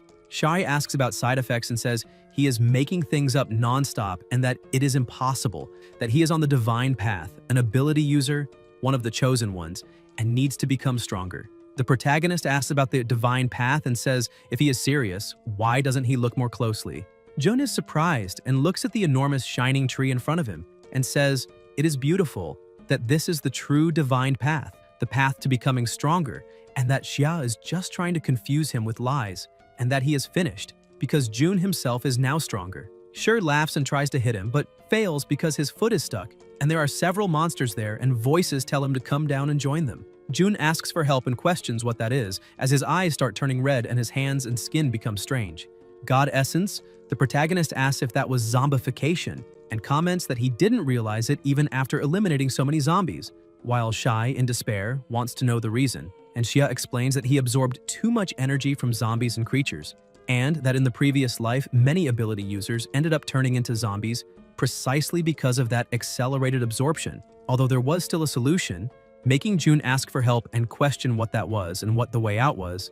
And Yan replies that the solution was the spiritual cleansing pills, leaving Shi shocked as the protagonist says that if he had advanced slowly and absorbed in moderation, he would have controlled the toxicity of zombie cores and mutant energy, since the pills eliminated toxic heat, balanced the energy, and calmed the spirit, allowing him to overcome that crisis and continue advancing through the so-called divine path. And Jun starts crying, begging to be saved, and even promising slavery, but Yan asks what he is saying and reminds him that they were Iron Brothers, making Shi smile immediately before being struck when the protagonist states it would be better for him to lose his life right now because he insulted and even tried to harm his sister, was given a chance and showed no gratitude, destroying himself in a way that not even gods could undo. And lying on the ground, he still begs for the spiritual pills, while the protagonist shows the box and asks if that was what he wanted and how a single box would be enough, leaving Jun shocked when Xia states that it was at least a ton of spiritual cleansing pills, and that if his family had access to that, ability users would advance without difficulty and become extremely powerful, saying that if he were still his Iron Brother, he would have received everything without restraint. But it was a pity, and that was the fate he chose himself. And Jun tries to attack from behind but is struck by the still exhausted teacher, making Yan admit he didn't expect such courage, while Bai apologizes, saying she heard the whole conversation and thought they were friends and maybe he didn't really want to eliminate him. So she acted on her own, thanking him for the suggestion about buying spiritual cleansing pills. And she keeps holding the weapon firmly, piercing Shi's body and hitting his face, saying she saw on the internet that by eliminating stronger zombies, it was possible to obtain energy crystals and asks if it was there, handing the crystal to the protagonist, who confirms that Shi, being a level 2 ability user, really possessed a crystal after turning into a zombie and says that crystal belonged to her. And the teacher thanks him and begins absorbing the crystal as an aura spreads around her body, and Bai thinks her energy has recovered quite a bit, but remembers she needs to be careful with her own body's limits so she doesn't end up like a monster. And Xia comments that her ability is interesting, similar to invisibility, but working in a different way that, if used wisely, would greatly increase her chances of surviving the apocalypse, allowing her to do whatever was necessary to stay alive. And the teacher asks if he is Xiao Yun's brother and says she wants to propose a deal to him, making Yan ask what deal that was, while Bai states that the spider he's hunting is very big, and that over time, monsters of that level will become more and more common, and that he will need to hunt them to strengthen his abilities. And the protagonist says she observes well, as the teacher says that in the end, he's just one person and won't be able to eliminate all monsters alone. So maybe she could help. And Xia asks how she could help eliminate monsters, hearing that she can gather information, search for resources, act as bait, and even hunt, asking only for a chance to prove her value. And Yan asks what she really wanted, hearing that she only wished to become stronger and survive, and asks if that bothered him. And the protagonist says he wants her to go to the hospital, eliminate the monster hiding there, and bring back the loot, asking if she accepted the challenge, and the teacher replies yes, and that she would go immediately. And Xia warns that the monster is very strong like the spider, but Bai asks how long she would survive in an apocalypse if she couldn't face something like that, saying she would take the risk, and leaves walking while Yan comments that that was determination, and the teacher goes ahead using her invisibility ability. The protagonist thinks everything is under control and that if she really completes what she intends, he wouldn't mind having another partner because there is no time to waste, and the best thing is to start putting out those two fires. In another part of the city, objects are thrown while Song, consumed by fury and pain, cries over his son's end, and the boy beside him comments that the young master consumed too many monsters. The body couldn't take it, and the other took advantage of the opening to deceive him, revealing that the one responsible has a sister, and her location has already been found. Tien demands that everyone move immediately, stating that since they eliminated his son, the sister will face the same fate, assuring them that she certainly carries spiritual cleansing pills and that they must capture her to take them, reminding them that no matter how strong Xia is, the sister is still just a normal person, and he's in the city, unable to be in two places at once. Meanwhile, Yun is watching television as the reporter announces terrorist attacks and a growing epidemic, instructing everyone to stay home and wait for rescue.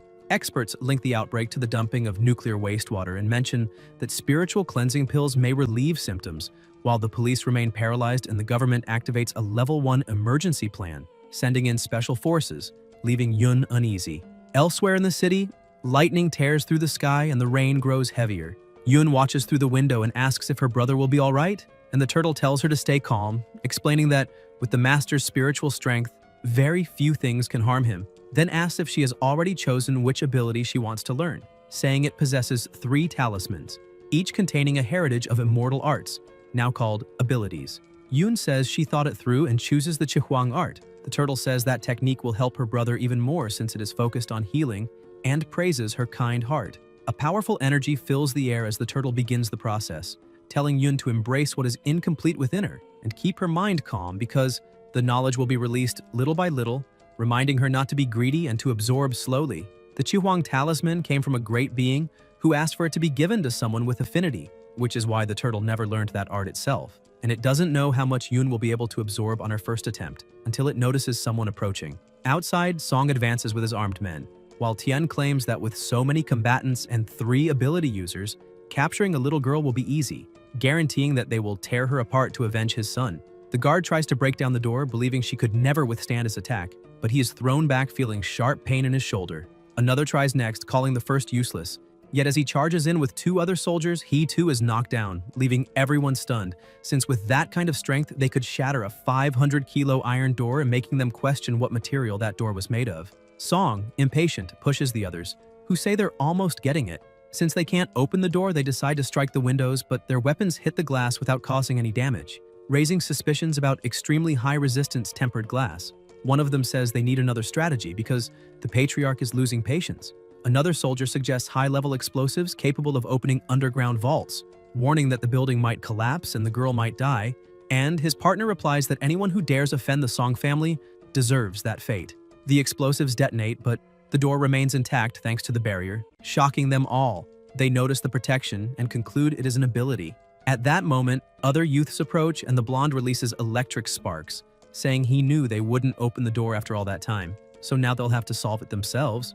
The 3 charge together, causing a massive impact that shatters the barrier, and the blonde says he wants to see what's hiding inside as he breaks down the door, assuring that before his lightning projectiles, any evil spirit will be exposed. His partners watch with interest, remembering that this boy has always had a volatile temper, and after awakening his ability, he became the strongest of the group. A surge of electricity fills the air and the 2 comment that it seems the savage succeeded. They wait, but soon notice something strange and warn the patriarch to stay back with the others, as the 2 of them will enter first to check. As they proceed, they find the place completely dark. One activates thermal vision and spots something above. The archer prepares to fire, but the turtle suddenly leaps right onto his nose, leaving him confused, asking what that was and where that sea turtle came from. He wastes time trying to get rid of it, throws its small body away, and asks where the person they were searching for is hiding. The turtle protests, saying it is a turtle, startling the archer as he realizes it's speaking. And the turtle indignantly replies, telling him not to compare her to that old man and not to put them on the same level.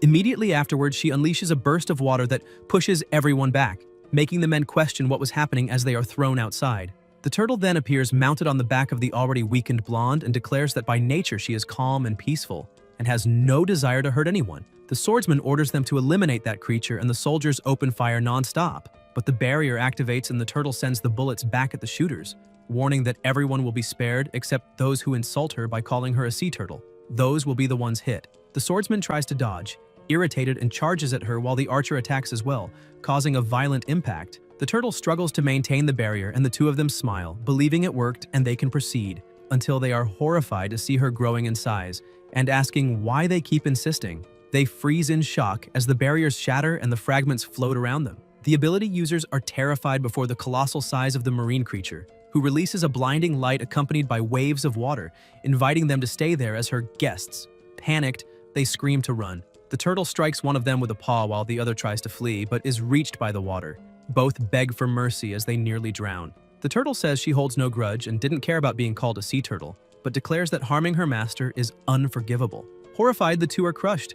The turtle then says that the real culprit is among them, and looking around, wonders if the infiltrator has already entered. Meanwhile, Yoon watches through the window as Song approaches from behind, holding a gun and smiling sinisterly as he says he only had one son and her brother dared to eliminate him. Tian fires, declaring that she will pay with her life, but the bullet falls to the ground, stopped by the protection around the girl. Song notices the barrier, and outside, the turtle states that the master entrusted that mission to her and asks how she could leave the girl in danger, saying that with the arrival of the apocalypse, Yoon must also face trials and grow, using that man as a whetstone since time is limited. Tien keeps firing non-stop and asks why she still hasn't lost her life, while the bullets only hit the barrier and Yoon remains frightened. Song insults her, saying that she is nothing but a commoner who deserves to be trampled by the wealthy, used and exploited to generate profit, and then give plasma and descendants, destined to be enslaved generation after generation, and questions why she dares resist and is still alive. Tien stops shooting when Yun, eyes wide, tells them not to come closer.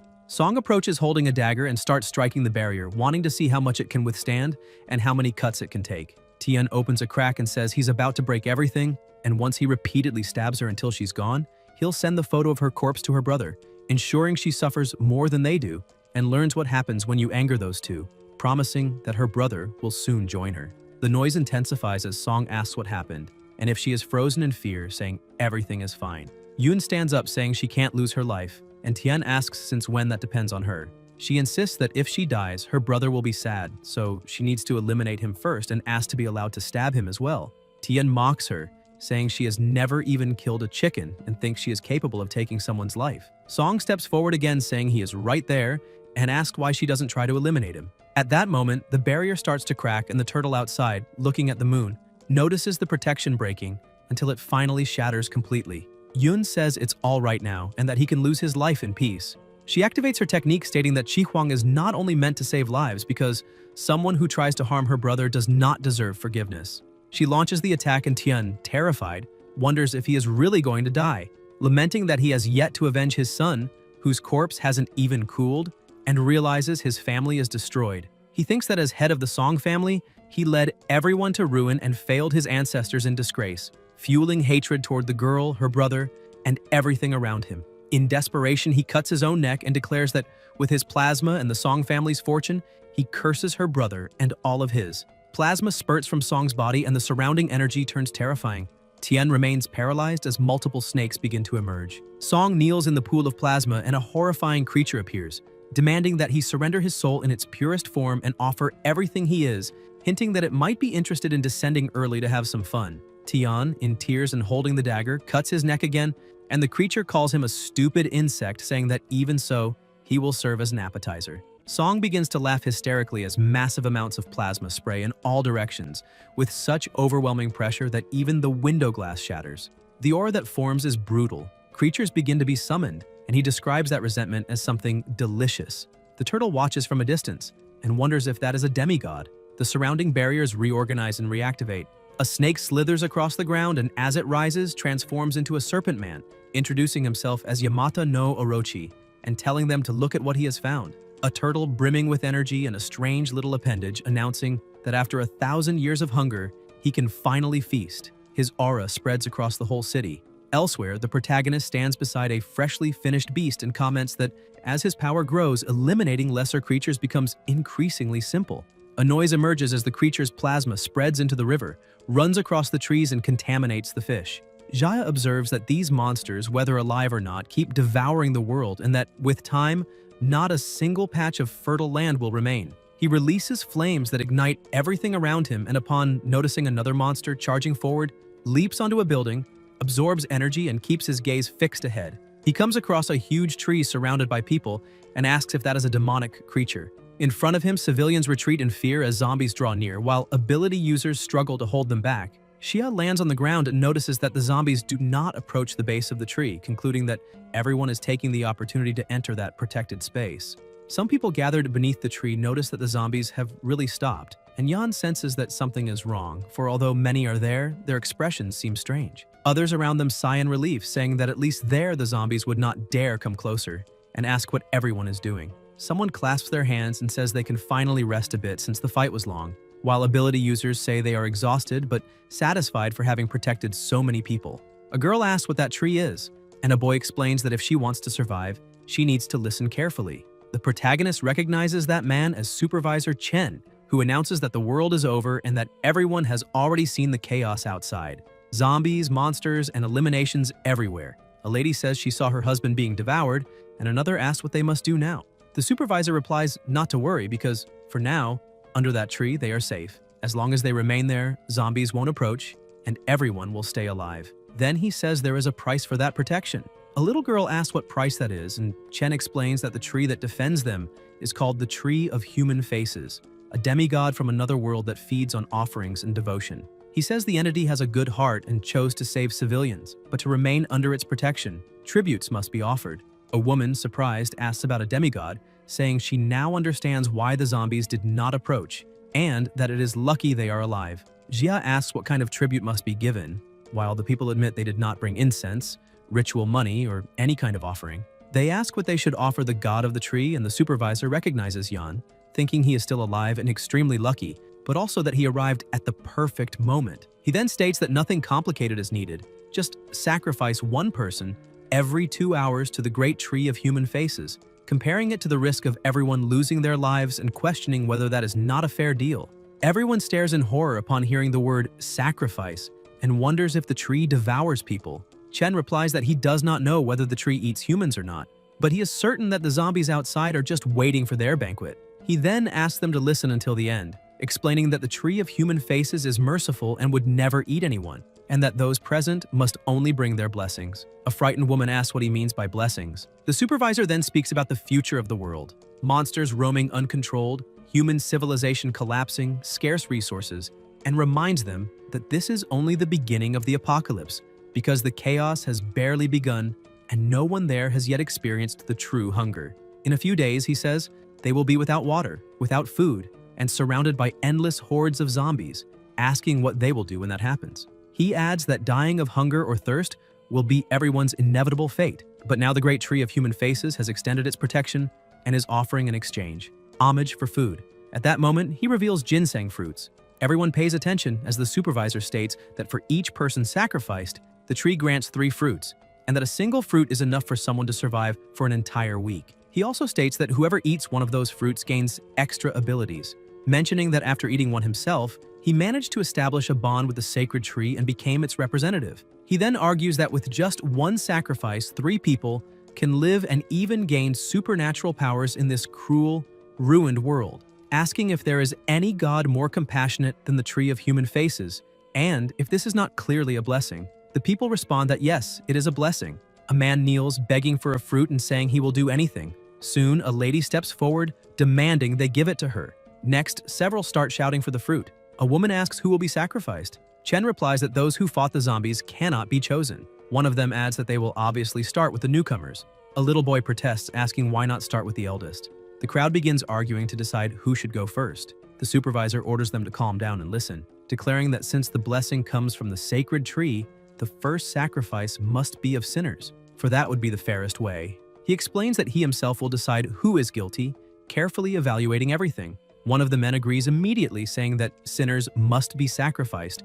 Another woman also agrees, stating they will follow everything the supervisor says and that if he declares someone guilty, then that person will be guilty. At that moment, the protagonist raises his hand and questions how the 3 fruits will be divided after the sacrifice. The people pause and realize they hadn't considered that, since only 3 fruits would be distributed among the 30 or 40 people gathered under the tree. He asks how everyone can be sure they will receive one, and what the criteria for division will be. Chen replies that obviously those who contribute the most will have priority. Xi then asks how he measures those contributions and mocks him, asking if the supervisor intends to create a KPI chart where giving massages to a superior is worth 1 point, blindly obeying is worth 2, and anyone who challenges him is expelled from protection. Chen becomes furious and asks what he just said, claiming that every word he speaks carries the will of the sacred tree, and that Yan dared contradict him. One of the boys orders him to show respect, demanding to know how he dares defy the representative of the tree. Yan throws the question back, asking who would dare contradict him, recalling how the supervisor exploited workers like pack animals, cut bonuses for any excuse, stole credit for achievements, and blamed others for mistakes, and now stands there serving a monster and turning human lives into KPI scores, asking if he feels no shame. Chen explodes, saying he still has the nerve to speak like that and asking if he knows how many problems he caused by missing work for a few days, adding that he only asked him to work 18 hours of overtime, and even so he dared complain. He declares he wanted to fire him long ago and orders everyone to capture him to sacrifice him to the tree of human faces. The crowd agrees immediately, claiming he is offending the sacred tree and that if they let him live, they will all be doomed. Without the ginseng fruit, they will not survive, and ask if he still hasn't understood that. The protagonist asks about the fruit, tells them all to open their eyes, and questions whether they truly believe that is a ginseng fruit. He explains it is a demonic fruit created with the plasma, flesh, and soul of the sacrificed people, and that whoever eats it will not be fed, but turned into a puppet of the tree, becoming half human, half monster, just like the zombies. The people react saying that is impossible, that the fruit is clearly sacred, asking what he is talking about. Xia then asks what is wrong with the supervisor's right hand and challenges him to show it to everyone. When Chen reveals the deformed hand, the people are shocked and ask whether eating that fruit truly turns them into monsters controlled by the tree. Chen replies that even if that is true, they will still be alive, and that in the middle of the apocalypse, staying alive is all that matters, besides having the protection of the sacred tree. His hand has already become a tree hand. Then Chen orders them to eliminate Yan, saying that zombies have already surrounded the area. No one can escape, and if they do not obey, everyone will die. He promises that whoever eliminates him will receive a ginseng fruit. The people quickly move to attack the protagonist, while the supervisor says that he should feel honored for having been exploited at the company, because people like him deserve to be crushed by their superiors. Now he will become their dog. The protagonist declares that his journey has come to an end and unleashes intense flames against Chen, burning him alive. The supervisor screams that it's impossible until he is fully finished and hurled toward the tree. The tree smiles as the protagonist stands before it, facing it directly. A light appears in the tree's eyes and a voice calls Xia's name. It is a newly summoned flower saying he cannot eliminate it. The protagonist is surprised, and Chen, now with a monstrous appearance, declares that he already said he was the representative of the tree of human faces, that both coexist and that he can live forever, while the protagonist is nothing but fertilizer. He charges forward again, but Xia unleashes flames, saying that in dry weather, fire makes him even more disgusting than the other monsters. The tree comments that humans are delicious. It begins pulling everyone in, and people ask why they angered the tree, saying all they had to do was sacrifice one person and eat the ginseng fruit. Yan watches everything coldly as the tree drags them and devours them, describing them as delicious. 3 girls still alive state that the tree is clearly a monster and ask why no one dares insult the older brother. An injured woman says that even if it is a monster, resisting is pointless because no one can escape. The tree keeps repeating that they are delicious. The protagonist releases flames toward the tree to protect the survivors, breaking and burning branches. The woman, in agony, begs for help, asks him to cut the roots wrapped around her body and demands that if he is so strong, why doesn't he save them? She tells him to move forward. She is taken by the tree and repeats that no one can escape, that only sacrifice allows survival, and that only the tree of human faces grants life, insisting that all must be finished along with it. Xia charges toward the zombies, burning them with his flames and knocking many down with a single strike. He summons his weapon, faces the creatures, and orders the survivors to run. They thank him, while those who are trapped in the roots fall into despair, saying it cannot be true that he eliminated all the zombies, and that if they had known earlier, soon after, those trapped are devoured. The tree looks at the protagonist and complains that he let so much food escape. The roots reach toward him. Xia meets its gaze and declares he will end it first. The tree smiles until the rain begins to fall. It tries to shield itself from the attacks, but the protagonist keeps advancing until he notices something strange and says, "That thing is extremely tough." The tree replies that it cannot defeat him directly, but it can wear him down, reminding him that he is human, with no food or water. The protagonist takes out a bottle and asks what it just said. Then Xia summons a feast and begins eating in front of the monster. The tree becomes irritated, and Yan asks it to repeat that it wants to wear him down, questioning whether it doesn't know that his storage is larger than the tree's entire body. Su comments that this demonic tree has an absurdly long health bar, regenerates quickly, and even being just a soldier-class demon, is more troublesome than a warrior-class demon. Taking it down completely with a single strike would be difficult. Su then tells them to try a chicken leg, and if they don't want it, to settle for the chicken tail. The bear asks what the taste of that black tail is, and the protagonist declares that whoever figures out how to defeat the tree gets all the food on the table. DG says he will check and asks if the protagonist knows that lightning can bring down a tree, saying that if the Master of Thunder, Genzi, were willing to help, a simple tree like that would vanish in an instant. The bird responds by asking if they really want its help and tells them to forget it. A light emerges. It is the turtle, warning that the protagonist's sister is in danger.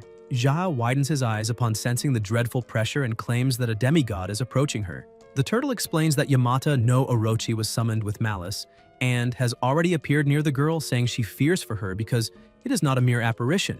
It is in a critical state and may arrive at any moment. Su, frightened, lets her chair fall to the ground. The bird insists that no matter what the protagonist says, it will never help him. Xia then opens its cell, saying there is no time for negotiations, reminding it that as lord of the great mortal prison, he governs that place, possesses summoning power, and, regarding the prisoners, also holds the right of execution. He approaches. The bird is completely paralyzed and only stares back at him. while the protagonist thinks that might be the day of its finalization. The trembling bird asks him to issue the decree.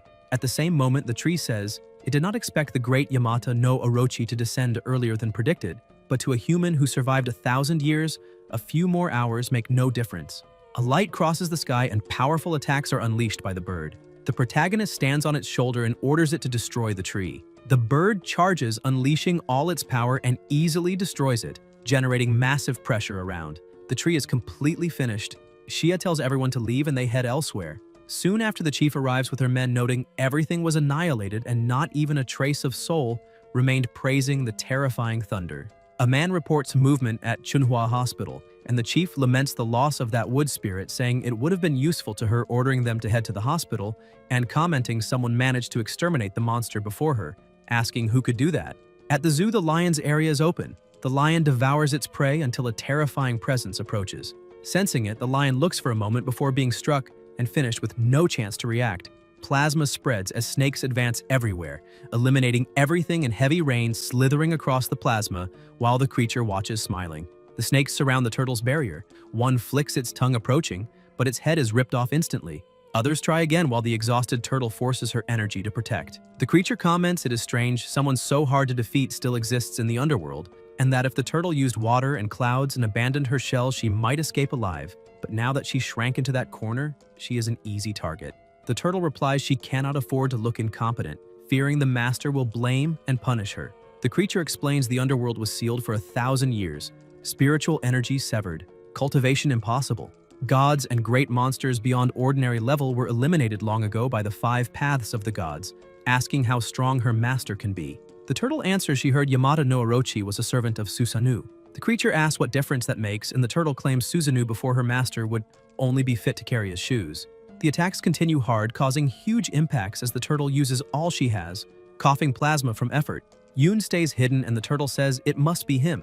A divine command must reach Susanoo, so he personally intervenes, asking if the land of Yangxia is truly that important to them. The creature comments it is no surprise since all gods of the 5 paths are so terrified they cannot sleep, and tells the Serpent Lord not to underestimate her master. The turtle unleashes waves of water and raises overwhelming energy. The Serpent Lord is surprised as an explosion consumes the area. Yoon covers her head and sees a huge mouth about to hit her, but the wounded turtle shields her, saying that finally, until a light appears and the Serpent Lord reappears. The turtle asks if that is all he has. The Serpent Lord asks how they dare harm him. The turtle, gasping, asks about the 7 heads and whether 7 lives remain, lamenting that even with her final soul-consuming attack, she couldn't sever more heads. The Serpent Lord charges, asking if the turtle still has strength to stop him, and the turtle replies, of course. She looks at the bird approaching and comments she has no energy left, but reinforcements have arrived. An attack strikes the snakes, launching the Serpent Lord far. He asks how that is possible and if the newcomer is the high-ranking general.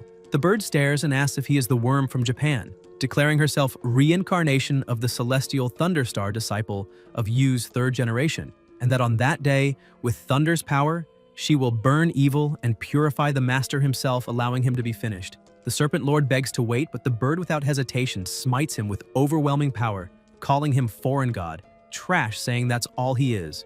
The protagonist warns there is still life below and heat is rising. He praises the turtle and tells her to enter the tower to recover. The turtle says Yamata no Orochi has 8 heads and 8 lives, doesn't fall easily, and no one can lower their guard.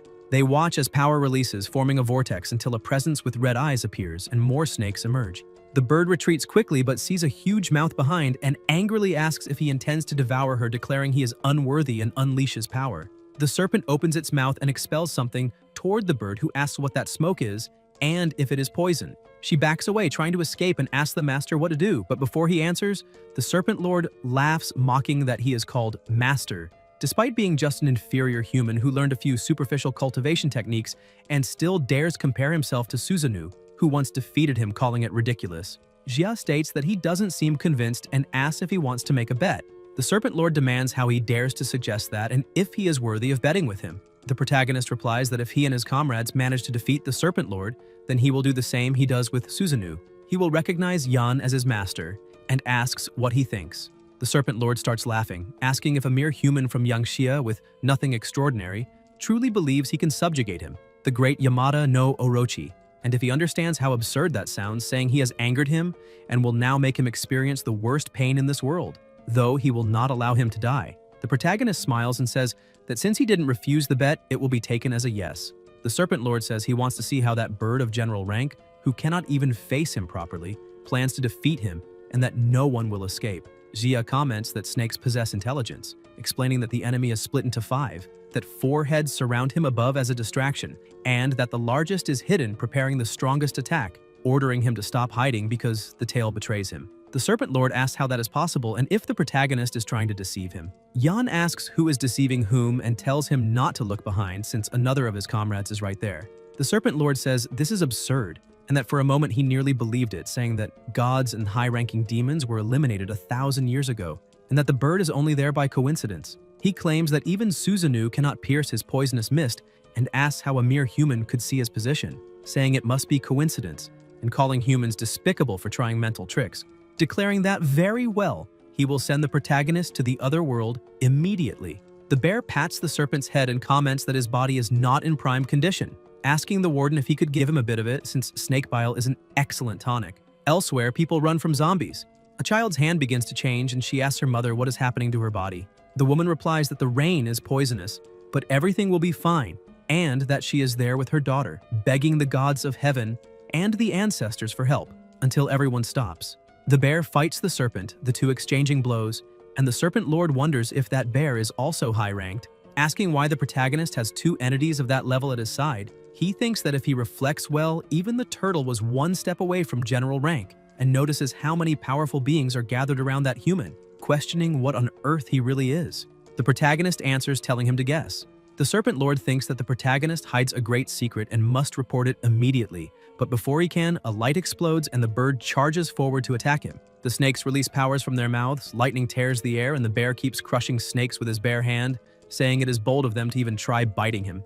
Everything around is in ruins. The Serpent Lord stands still and then comments that his bones and muscles are injured. The situation is urgent and he must prioritize transmitting the information. At that moment, he notices Yoon hiding and says that the devoured energy of resentment will guide him to her in seconds, promising to act swiftly. He advances, but someone appears in front of him, the protagonist, asking where he thinks he is going. The Serpent Lord demands how he got there and how he knew, and Xia replies that of course he knew, because he clearly saw that after attacking Zhenzi, one of the heads went into hiding and fled secretly. He says that those 6 heads would already be a generous reward, but instead of fleeing, the monster still had the audacity to go after Yun. The protagonist declares that he has already chosen the path of finalization, but the Serpent Lord laughs and asks if he truly believes that, saying he underestimated him. He explains that only one of his heads is here, and that the protagonist is just an insignificant cultivator unable to defeat him. Since they call him Warden, he says that by devouring him, he will solve the issue of the other 6 heads and also deal with the girl behind him.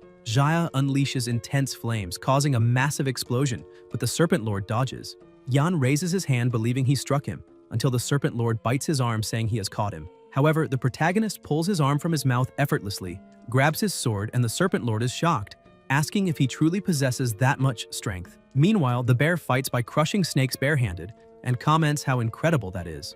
On the other side, the bird, wounded in the chest, touches her injury and says the plasma has stopped, stating she will continue and hoping that the last head is tougher. The Serpent Lord thinks that only 4 lives remain now and that he must end everything quickly. He recognizes that the human has a constant flow of energy and a tenacious body, and he cannot allow the fight to drag on. He declares that the truth is simple. The weak point of humans is the soul. The Serpent Lord turns into soul form and invades the protagonist's consciousness, finding it far too easy, saying he entered without resistance, and that after all, the boy was born only a few decades ago, while he is a demigod thousands of years old. So the protagonist's spiritual barrier is as fragile as paper. He decides to rummage through his memories to discover where the general rank demons came from, how he obtained his powers, planning to turn him into his personal puppet. But soon he wonders why there is a tower of consciousness. The Serpent Lord begins to scream in pain as the light weakens. He smiles when he notices a hole at the base of the tower, saying he will enter it.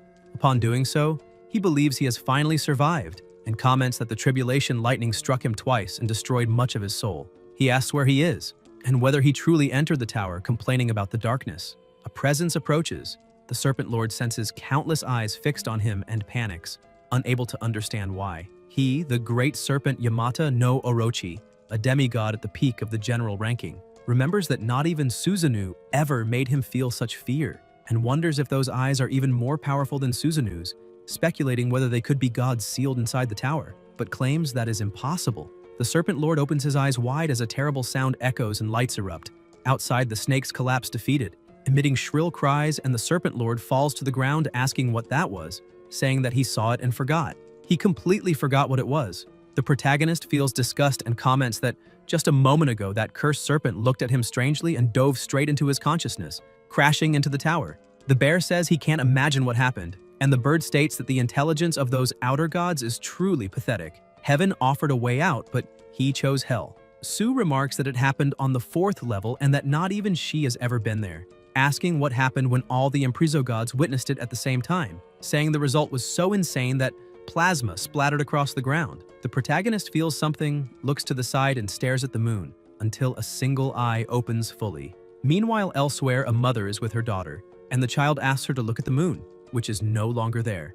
Everyone looks on, shocked, as an intense light appears and colossal pressure spreads. The turtle whispers, "Suzanu," while the Serpent Lord claims there is a great secret. The bird orders them to stop immediately and kneels on the ground as the enormous eye hovers above them. The bear asks if they are going to just stand there and do nothing, saying that thing is about to be rescued. Sue replies that of course not. Flames erupt and the protagonist grabs the Serpent Lord and hurls him away. The snakes fall into a cage, utterly confused. Jia pushes them into the tower, saying it's nothing much and already handled. The bear praises the warden, and Sue states that with the power of the great prison of evil, blocking the gaze of a commander-rank god is simple. The pressure suddenly intensifies and a presence descends. Yan watches, looks upward, and the eye asks how they dared deceive him. Something approaches with deafening impacts. A light pierces the tower, and the protagonist feels his spiritual energy being completely drained. He orders everyone to fall back. One of them says the situation is critical and they must think of something quickly. Xia recalls that in his past life, before reincarnation, the strongest ones he saw descend were only a few general-rank demigods. Midnight was the exact time Yamata no Orochi was meant to appear, but since Song summoned him early, it affected Susanoo, whose arrival should have been delayed indefinitely, causing him to lose control and attempt to break the dimensional barrier. Now the entire balance is destroyed. Terrifying gods who were supposed to descend one by one may fall prematurely. He wonders what he must do. The turtle says that, according to fate, humanity would have had time to awaken abilities and evolve until they could face the gods. But everything has been sped up. If the barrier is destroyed and the general rank gods are freed, the nation of Yangxia will notice it. The protagonist's eyes widen as a colossal mouth opens and releases an overwhelming power that strikes Yun, flinging her away. She spits plasma and comments on her ears. Yun activates her technique to seal hearing, throat, and heart, saying that her brother took the full impact of the sonic wave and asking how he is. She looks outside, sees something, and freezes. Her brother is pinned against the wall. Yun begins to cry, calling out to him. Elsewhere, people cover their ears in desperation, asking what that thing is, saying that not even the moon remains, and that the apocalypse has arrived. There is no hope. A barrier breaks and a woman looks through the window, saying that if she had known this would happen, she would have ordered another portion of pork belly the night before, and now she can't even eat. Flower petals fall as explosions erupt across the city. The little girl is in her mother's arms, kneeling on the ground. At the zoo, someone sits as petals fall and there is an emblem beside them. The creature notices the object, comments on it, and holds the emblem. Voices say that gods are cunning, but it's a shame they saw through the deception. The creature says Jia is trash and asks if they will continue to be humiliated by him. A trembling hand rises and shows the middle finger. It is the protagonist who curses the monster and retrieves his object, which releases a powerful light. Someone appears within the brightness. Long hair, strange clothing. And the creature says that this is impossible, telling them to retreat immediately. But the protagonist, now transformed in appearance, says that it's already too late. A weapon appears and Xia mentions the sunset bow, saying that Hu Yi used it to shoot down the 9 suns and end the monsters that tormented people like Yayu, Feng, Xu, and Zhao. The creature screams and Yan says that next time he enters someone's home, he should be more polite. The creature grits its teeth and says that not even in his dreams will he stop being a god. The arrow is released and strikes the monster's eye. The protagonist asks about a god and says he has already eliminated many, that one is the weakest of all. There is no more discussion, and now he can be finished in peace. Xia hits his face with flames, creating a devastating impact. The god says he is still alive, repeating several times that he is alive and claiming that behind him lies the barrier of the world, asking if the protagonist is capable of crossing it to eliminate him. Yan appears before him fully embodied and summons his sword. The god feels the pressure and asks if that is the Hyoshin sword, saying that then he is the human emperor of Yangxia. the one who tens of millions of years ago led the gods of Yangxia in a bloody war against them, the gods of the five paths. In the end, they completely sealed him in the outer realm of the nine heavens and raised the barrier to protect all living beings of the world, warning that on the day the barrier breaks, his moment of finalization would also come. The protagonist raises the sword and swings it, finishing the god once and for all. An explosion spreads, the smoke clears, and people stare in disbelief as it begins to rain. Only then do they realize the rain is blue plasma and ask if that enormous god truly lost his life. Everyone looks at the sky, frightened. Elsewhere, a woman regains consciousness on the ground and searches for her daughter, who is no longer there. The child stands before several zombies, drinking the blue plasma. The mother asks if it is her, and the girl replies that she is fine, telling them to leave that to her, saying she is hungry. Her appearance becomes frightening as she begins devouring the zombies without hesitation. On the other side, a blonde young man fights the creatures and asks why his ability has become so much stronger, saying his wounds healed completely and that it even feels like the heavens are helping him. He charges forward excitedly, saying that when he, Hao Ge, ruled the city of Kowloon, zombies this small didn't even exist, so they can all come at once. A voice says that this is a miracle. They look up to the sky and comment that it is split. The protagonist, flying, says he didn't expect to open such a huge hole, but that it's fine, and tells the gods of the five paths to listen. He doesn't care what they do elsewhere, but it was he who built the world barrier on the land of Yangxia with great effort, so they must not dare continue to destroy it aggressively and must wait patiently for it to fade away on its own, and whoever disobeys, it will be annihilated immediately. And comments that if there are small demons capable of crossing the barrier without damaging it, they are welcome as guests and may enter whenever they wish, saying it is even better that way. A blinding light covers everything. The warrior says they really destroyed it all and that it is a nuisance. Around Yan, the energy expands and the sky begins to close as the pressure lessens. The warrior watches, saying there are not enough celestial repair stones, staring at the sky disappearing along with that strange light and commenting that the dawn remains so beautiful, he will never tire of looking at the human world. In the beast realm, inside the pavilion, he states that he fulfilled the agreement and cut off Susanu's head, but admits he spent far more energy than expected and fears that those enraged evil gods might come and destroy that fragile protection, because if they attack in full force, everything there would be wiped out. The protagonist approaches, saying that cowardice before overwhelming power is part of human nature, so he imagines deities are not so different. And with that display, gods of commander rank or above would not dare peek for a while, since they have Susanu as an example, and the stronger they are, the more they cling to life. The warrior says that is what they call killing the rooster to scare the monkey, comments that he is interesting and recalls that in the moment of desperation when he took over his body, instead of feeling fear, he started giving orders, asking how he was so sure he would be helped. Xia answers that in the great mortal prison there are demonic creatures and sealed gods, that on the first floor he saw general-level monsters and that the tower has 5 floors, so there should be even more powerful gods guarding everything, and that he does not understand why they cannot be freed. But he gambled on the idea that inside, there is a force capable of suppressing them all and that Susanu would never dominate that place. The warrior laughs, saying he was right, that they would never let that prison fall into the hands of those wretches, and that if he had more than that soul fragment, he would break the world barrier and exterminate them, making everyone beg. He admits having many doubts, calls those broken memories fragmented remnants, and asks for them to be analyzed when there is time, because his soul has already been completely erased, and from then on, everything would depend on Yan. They stare at each other, shake hands, and the warrior begins to fade until vanishing completely, while the protagonist watches before collapsing unconscious. Yun runs to him and the emblem falls beside him, releasing smoke. In the chaos outside, a voice states that Susanu is truly finished, says that 3,000 years have passed, yet Jiayan is still easily controlled, and that they could not even seal him beyond the world barrier, calling it humiliation, and saying they must advance together to devour the prey. The Yangxia barrier is about to collapse and he will not endure much longer, and they admit the price to surround and destroy him is high, so it would be better to descend their domains, rule the masses, and absorb power. They say Yangxia is protecting the territory and cannot reach their domains, so the stronger human power is within its own territory, the wider the barrier's coverage, and they ordered the expansion of the domain, declaring that Yangxia's lands will be divided among them. Lights appear and violent pressures spread along with flames. A reporter states in the news that an enormous number of humans turned into monsters and an apocalypse began, with hordes of zombies attacking and killing about 10 million people in 2 days in Los Angeles. Monsters appeared in North Africa, and faith became the last resort as people begged the gods to save the world. The Saudi region became a sea of fire.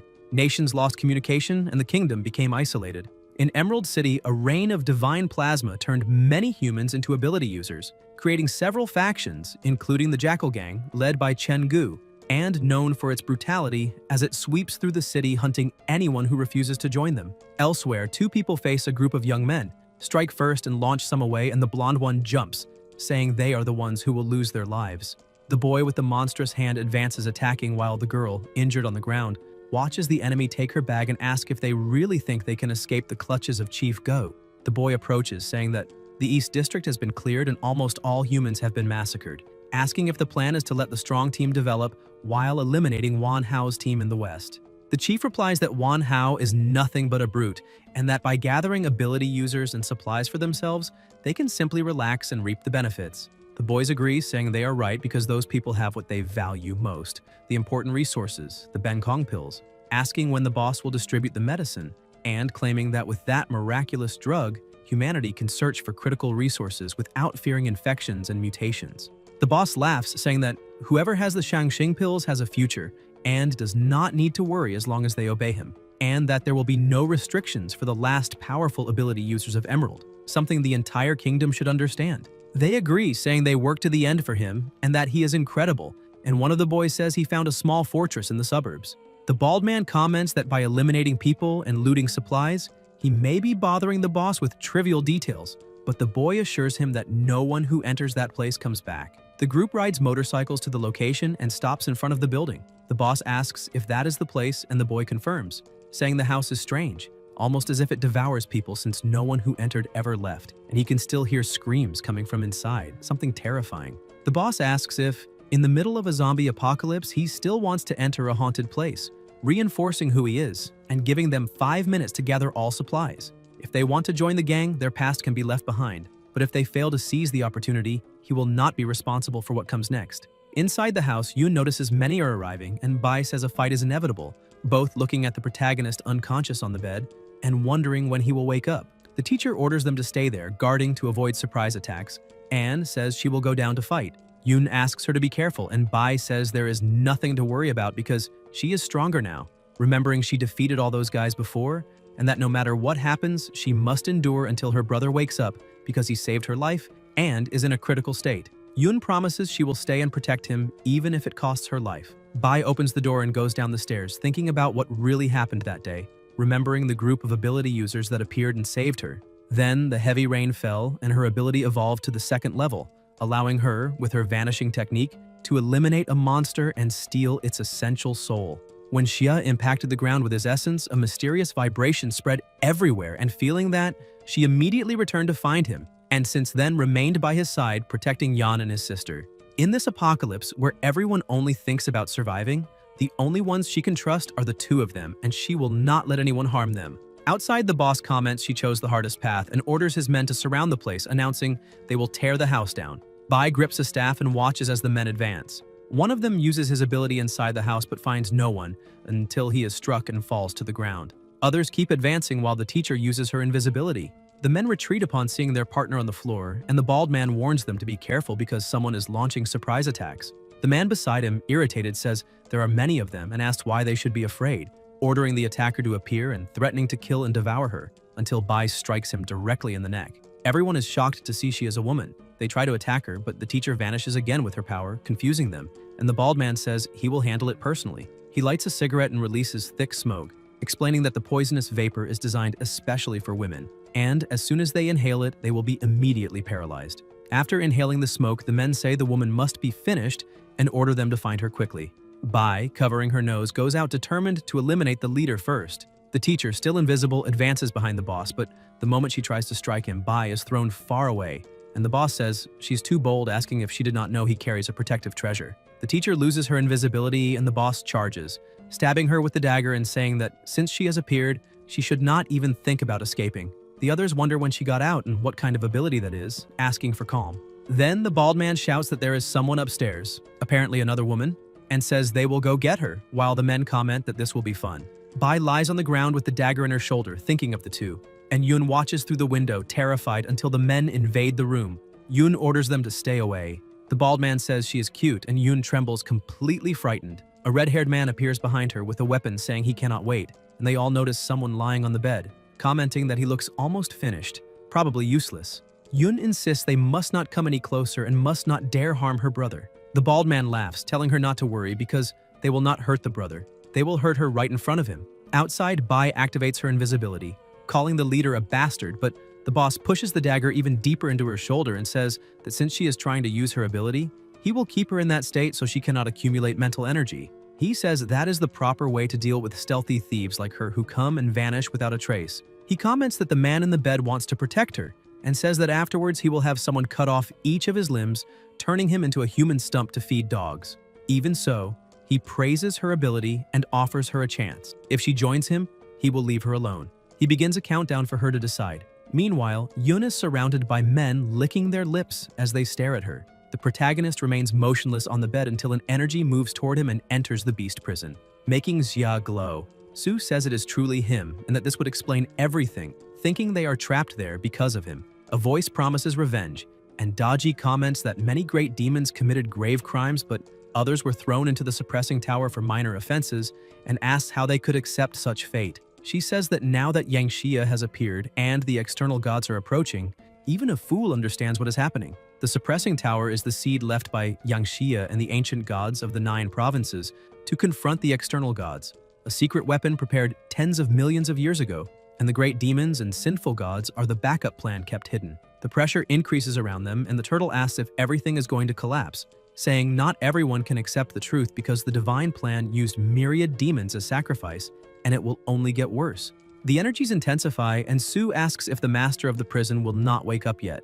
A voice continues the countdown, and Daji asks if they heard that, stating something outside has gone wrong. Everyone is suppressed by an enormous power, and they cannot leave the tower to face the enemy, asking not to blame them when the moment comes.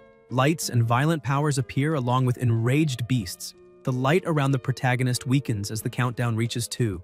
Then Xia awakens and moves forward as the count reaches 1. The boss orders them to capture him, and the men attack Yan and Yun together until an explosion erupts, causing a massive impact. The protagonist jumps onto the roof of the house engulfed in flames, and the boss asks what is happening. Bai smiles, saying he finally woke up.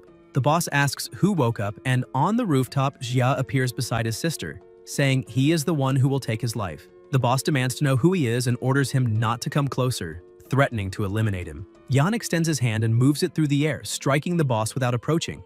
And then the protagonist closes his fingers, breaking a piece of the bell and causing scorching flames to rise across the boss's body as he is burned alive. The men run, asking what happened to him and who that person is, surrounding Xia and his sister, but Yan complains about the noise. The protagonist then charges forward, releasing an absurd amount of flames and incinerating everyone at once, leaving the rest shocked to see someone so strong. Some try to flee, and a blonde boy celebrates thinking he escaped, until he begins to burn alive as well. Xia realizes that after facing Suzanu's avatar, he managed to absorb the essence of that creature, imprinting its mechanics and power within his own ability, while everything collapsed around him. He understands that his skill evolved to level 5, and that against level 1 and 2 users he had already surpassed level 6. His mind became sharper, his control more precise, and his destructive power even greater. Amid the flames, someone completely charred insists it is not over, revealing himself to be the boss who tries to talk about his treasure but has his hand cut off by Bai holding a dagger, saying he is the one who caused all this and asking if that item was really what blocked so many fatal blows.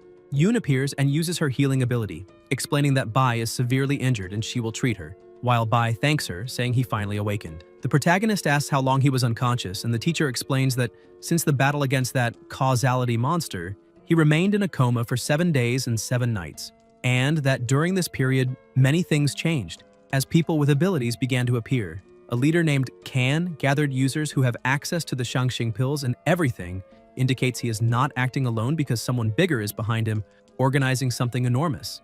Xia understands and says he will need to ask the right person for some clarifications. The boss, still alive, orders them to finish him if they have the guts and asks who the hell he thinks he is, saying his ability is only slightly stronger than his own and that the family's leader will never let him escape. Bai asks what family that is, but the boss laughs, saying it is a joke to think he would tell, declaring that even if he dies, he will never reveal it. Su appears laughing with a killing intent. A boom echoes, and elsewhere DG comments that he has already confessed everything. The power behind Chenggu comes from the Yuan family, as well as the support given to the Song family, but the Yuan clan is enormous and far stronger. Yan explains that they discovered something in Emerald City days before the apocalypse, and therefore began hoarding pills, raising the suspicion that they might have foreseen the apocalypse. The Yuan family gathered all their strength and is about to dominate the city in only 3 days. And Su mentions that according to Gu, they possess countless magical treasures, including the ancestral bronze bell the boss carried. Yan adds that within 7 days they gathered mysterious pills and countless treasures. Su says he found another important piece of information, something hard to believe, because it seems an ancestral god even appeared. The protagonist wonders how such power could have come from ore while an ancestral god emerged. Remembering that the Vein's first-level ability can raise any skill's level, and that since young Xia destroyed Susanoo, the external gods have not dared attack again, leaving the soul force flow without reinforcement. He concludes it is time to travel to Black Obsidian City. Elsewhere in the city, people bang desperately on the gate begging for shelter from the zombies, until one of the survivors is shot in the head, and the soldier demands silence, saying only those who hand over Shangqing pills or zombie crystal cores may enter the Yuan family shelter. They explain they are just ordinary people with no abilities and cannot obtain anything so rare, but they are ignored when the soldier states that ordinary folks only waste food and mean nothing to the Yuan family. At that moment, they notice zombies approaching, and everyone begins crying and pounding on the gate for help. While the soldier comments that when the zombies finish devouring that trash and level up, the crystal cores will be even more valuable. The people are attacked by the zombies as the guards watch smiling, remarking that the zombie is about to level up, and the partner mentions it used to be level 3 and asks if at level 4 they can still defeat it. The soldier asks what there is to fear and claims that this is Yuan family territory, where countless experts, ancient ancestors, and even another being, far more feared, dwell, and anyone who identifies a level 4 zombie already earns merit. His partner agrees, saying it makes sense, and that it is nothing more than military merit with a Shangqing pill as reward, until someone approaches on a motorcycle, running over the zombies, and the protagonist drives straight over the larger zombie, leaving the soldier stunned. The big zombie grabs the motorcycle and smashes it to the ground, and Jia leaps forward with scorching flames striking the monster until he summons his sword and attacks, causing an explosion. The zombie burns until collapsing, and the smaller ones rush in as the protagonist complains about the annoyance and launches swords that pierce the monsters, burning everything around while some survivors duck, asking if they are finally safe and who that powerful man is. Xia then notices a level 4 crystal coming out of the zombie's body. At that moment, a group approaches saying it is not bad at all and asking if he is the new team member, commenting that taking down a level 4 zombie alone is not something anyone can do, and that they will praise his performance since he hit the monster exactly when it leveled up, making the hunt very profitable. Yan warns them not to touch the core, and the soldier asks what he means, while his partner says he checked and noticed the protagonist is not one of them, not part of the team, and besides, there are many fire ability users in the Yuan family. The soldier asks if someone from outside has been killing their zombies and if he is trying to steal the kill, and the protagonist asks since when those zombies belong to anyone. The soldier replies that of course they do, since they created that low-level zombie themselves, and asks if the protagonist has any idea how many human lives had to be cut short for it, suggesting he hand over the crystal core and leave if he wants to survive. Xia asks what if he refuses, and the soldier fires back wanting to know if he is from that region, and if he does not know, the Yuan family dominates abilities,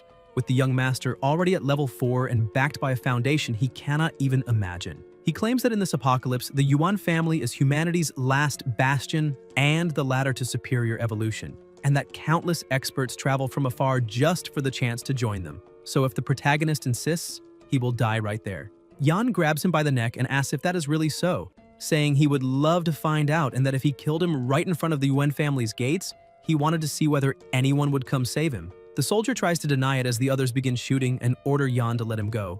The flames intensify while the protagonist squeezes with overwhelming force, and the soldiers comment that the fire is so powerful the captain cannot withstand it, saying it burns even the consciousness and absorbs every attack.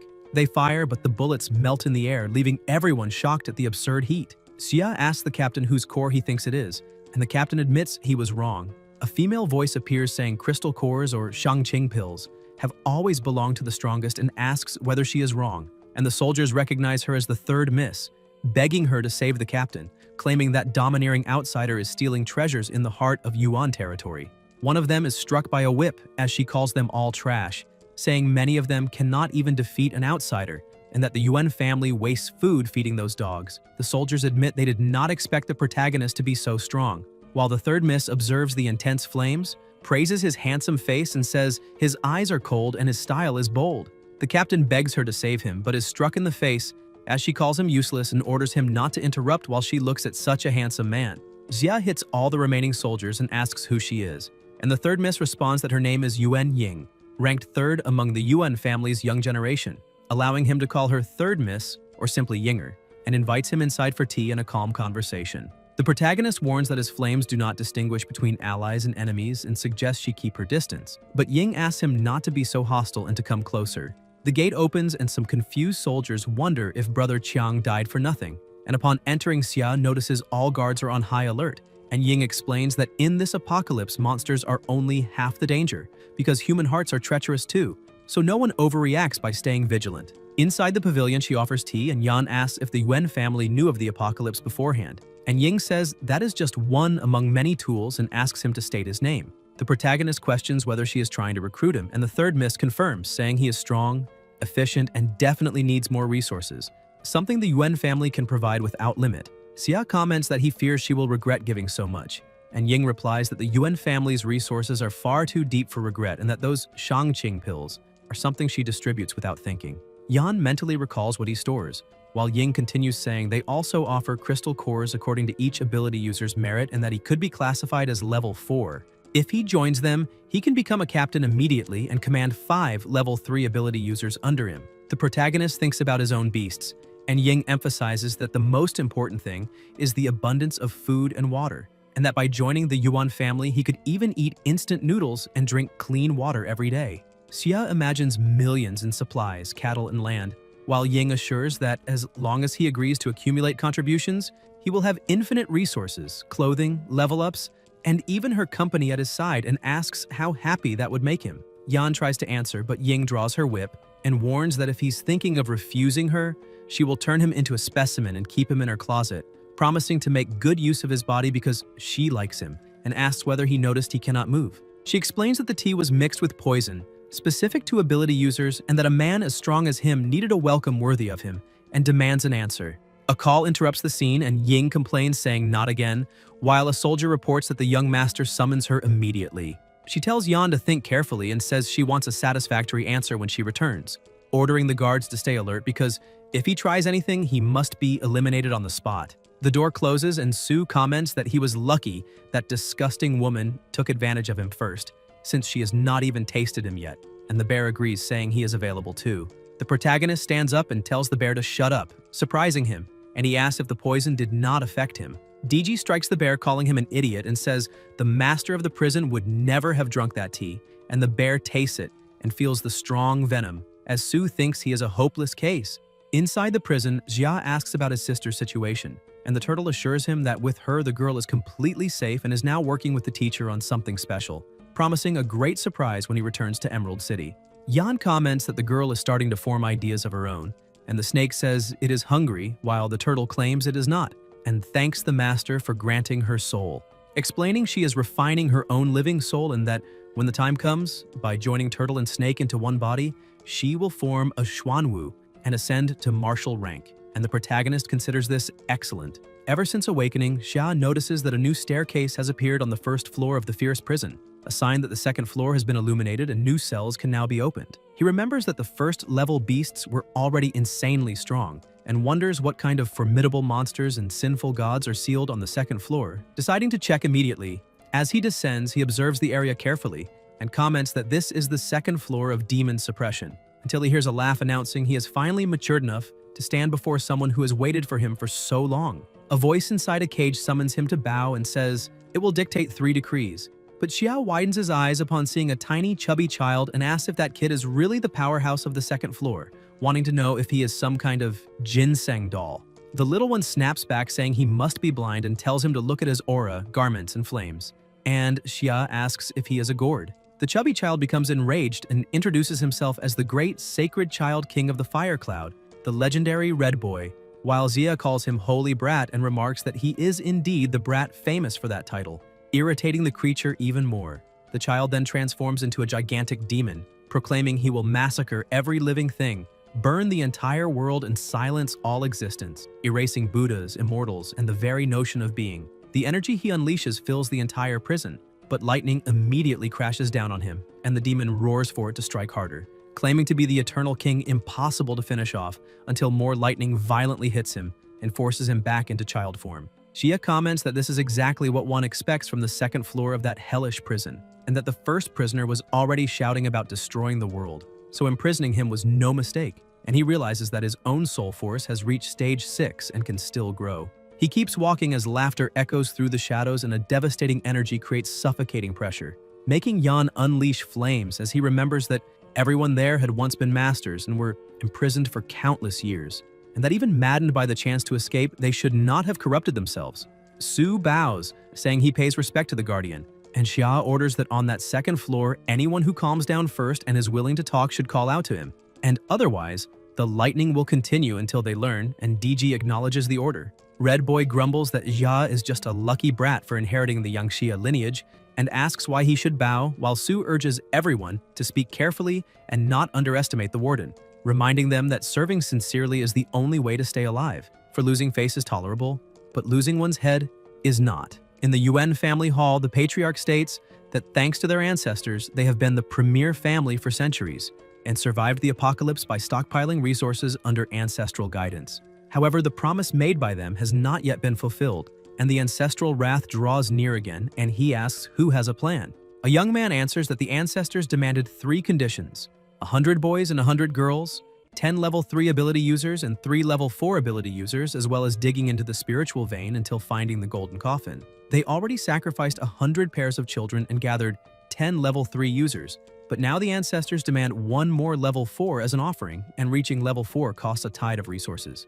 Even with the entire foundation of the Yuan family, they only have 5 users of that level, and sacrificing one would bring immediate relief. A woman agrees, saying the stored water is saturated with power and can raise abilities, but it is so contaminated it turns anyone who drinks too much into a bestial corpse. Another man comments that even sitting atop a mountain of treasures, they are powerless. Regarding the golden chalice, they explain it is deep within the mine where contamination is brutal, and demons have taken everything, and any incursion costs lives. Dozens have already died, but they were only outsiders seeking refuge, and to them it is no great loss. The elders affirm that even if the ancient ancestors attempt to act against them, they will still grant a bit of time, and someone must take on this task to gain a few more moments. And, if necessary, they will sacrifice a level 4 to appease the ancestral fury. The old woman asks where they would find someone that strong, and whether they truly intend to offer one of their own users, because if they do that, they will have no way to survive the apocalypse. Ying interrupts, saying that if the problem is finding a level 4 individual, she knows one very well, and the patriarch wants to know how she learned of him. The third miss answers it was coincidence since she intended to turn him into her personal toy, but because the ancestor is furious, she will have to give him up, and the patriarch considers it excellent, though he warns that because he is of the fire type, he may cause havoc if not bound during the ritual. He orders Sheng to accompany her and bring the offering to the altar, and both, as mid-level 4 users, accept the mission. The old woman celebrates, saying that this time the ancestral wrath will be calmed, and the man beside her says they must continue sending offerings until the sacrifice satisfies the ancestors, and the patriarch assures that with this, the Yuan family will rise above all others. In another chamber, the protagonist sits watching the energy ahead and concludes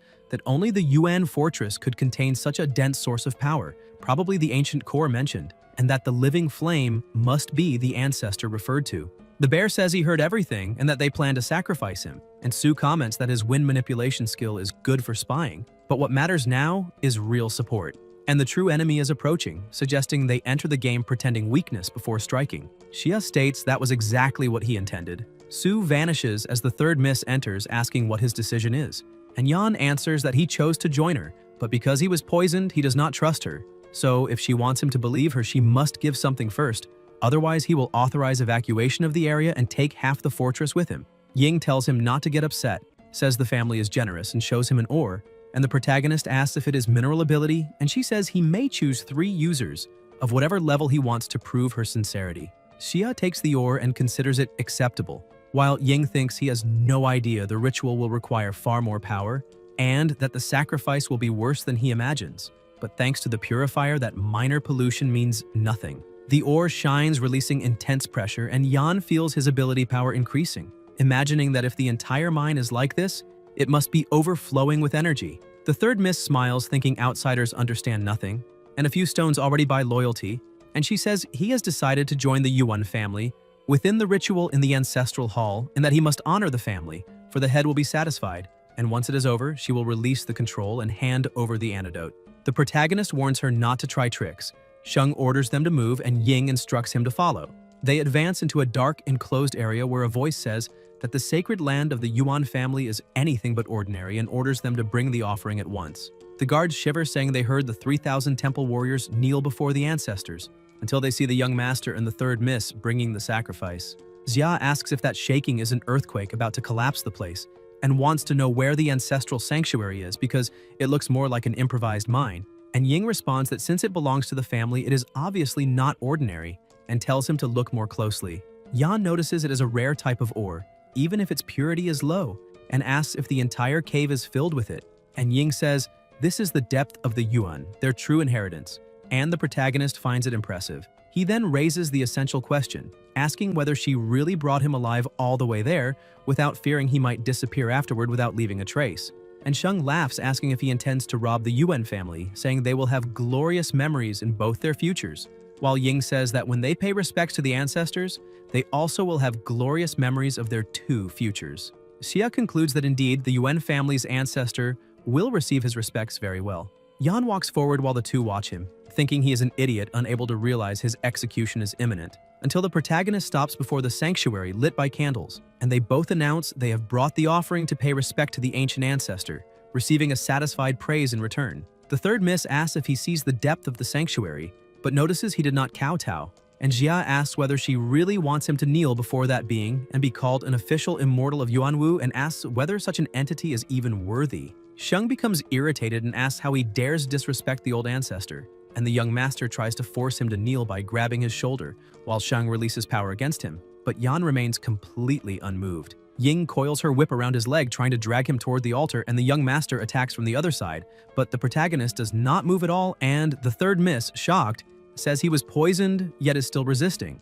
while Sheng states that even without the poison, he is still going against all of them. Yan releases flames and asks who said he was only 4th rank, blasting the two of them away with an impact that slams them into the wall, leaving the young master groaning as he realizes Yan is not level 4. Ying, stunned, asks if he is level 5, and the flames around the protagonist intensify as Sheng tries to understand, saying that reaching level 4 already requires absurd resources, and ascending to level 5 is like climbing the heavens, something even the entire Yuan family combined could never cultivate, demanding to know who he is. Xia answers that he's not worthy of knowing, and the young master introduces himself as an assistant heir of the Yuan family, wielder of water power and impurity marks, while Ying claims that from the strength of his strike, he intended to destroy the family's great fortune. The third miss then summons a magic circle, saying his plasma will be the sacrifice, and Sheng comments that the stronger the user, the more satisfied the ancestors will be, while Ying asks the ancestor to accept the offering. The ancestor manifests, saying it is excellent and that such a fine sacrifice pleases him, introducing himself as the Lord of the 7-star, leading waters of the Upper Purity Grotto, claiming that his descent is a great blessing and asking why Yan is not bowing yet. The young master rejoices, saying the true ancestral form is descending and asking if Yan is so terrified he can barely breathe, while Ying finds it strange how calm he looks. The protagonist asks if they have even heard that title before, and the bird explains that the 7 stellar waters of Upper Purity govern all water paths of the world, while the bear says it would be stranger if he had not tasted that power already. Su appears, saying there are signs everywhere, countless fragments of time flowing through the environment, and the bear calls the ancestor a mere minor water lackey and asks how he dares claim authority in the name of the Upper Purity Grotto, declaring that such blasphemy should be erased. The ancestor looks at the group and asks what kind of human with a bird's body commands wind and thunder, and whether he is the Thunder Marshal Lei Zhenzi, questioning why he is here if ancient gods should not appear. The bear is surprised at being recognized and introduces himself as the Great Black Wind King, but the ancestor says he has never heard that name, and the bear tries to strike him, calling him ignorant. The ancestor roars, asking what filthy beast dares run wild in this mortal domain, and claims that the Water Lord has already been eliminated, so the seat of merit now belongs to him, saying he ruled the water court with effort and devotion, and how dare they challenge him, stating that a beast spirit is perfect divine food because that formation does not even allow the soul to escape. Sheng marvels, saying that is exactly what they expect of an ancestor, subjugating the enemy the moment he manifests, congratulating him and saying such nourishment will help him advance even further, while Ying remarks that many wild gods and beast spirits dared invade the Yuan family. But the bear smashes the ancestor violently, throwing him to the ground, and when the being tries to rise asking why he was not suppressed by the formation, the bear strikes him again, saying he only reached the Shuri level by stealing someone else's merit jade, and asking how someone so insignificant dares think he should follow such a laughable creature. The bird releases its own power and the young master notices the shift as spiritual chains close in on Ying, and the protagonist comments that it is as fragile as paper and crumbles with a touch, asking who is really being presumptuous there. The ancestor panics and calls for the three generals, saying he was careless and meant no harm, but the bear jumps, saying it is too late, lands on him and releases a disgusting stench, leaving both members of the Yuan family horrified. Xia and his beasts gag and start vomiting, and the ancestor begs them to spare him and show mercy. He tries to flee, but the bird blocks the path, asking whether he really thinks he can escape. A colossal burst of energy explodes in the air and strikes the ancestor, making the two Yuan youths lose their breath and ask who that man is, while Ying thinks she must warn the patriarch because someone with that level of power is a threat to the Yuan family itself. The ancestor is hurled far away and looking down sees the two Yuan youths, opening his enormous mouth as they fall into terror, asking whether he really intends to devour them. The ancestor swallows both of them and orders silence, saying he tended their bloodline, and now it is time to collect payment, for they were two fourth-rank offerings. The spiritual pressure rises and he begins transforming, becoming even stronger. Su comments that for years they managed to keep the water under control, but now, by absorbing such high-level abilities as offerings, he has truly reached the position of general. And the bear says they should join forces and crush him. Xia tells them to hold on, because he has just crossed the cocooned sand and inherited the ancestral memories of the craftsman, asking them to circle around one side while he goes around the other, wondering if that will give them a chance. The ancestor calls him an ignorant child and says he will devour them first, because once he breaks through again, no one there will stand a chance. Xia smiles and releases overwhelming flames. In India, zombies attack while people inside a church scream on their knees for help until the door collapses and the monsters rush in, biting everyone. A bald ability user fights among the flames as other users try to protect the rest, telling them to run. A group of kneeling young men raise their hands, crying out for glory, and a female warrior watches, saying they have gone mad until a massive zombie appears. The users fight the giant while the kneeling ones keep insisting the gods will save them. Outside, three lights descend from the sky, Shiva, Indra, and Kali, and people scream in joy, saying the gods have arrived. Shiva drags the giant zombies in and crushes them with a single blow, and everyone thanks him, believing they are saved. Two crystals appear and Shiva hands them to the other two gods. Kali eats one with a smile, saying the taste of thousands of souls is rich. And Indra says it is acceptable, but he prefers another flavor, leaving people confused. Shiva says they are merely taking what is theirs, and suddenly the human warriors begin being pulled toward them in terror. Shiva drags them in and crushes them just as easily.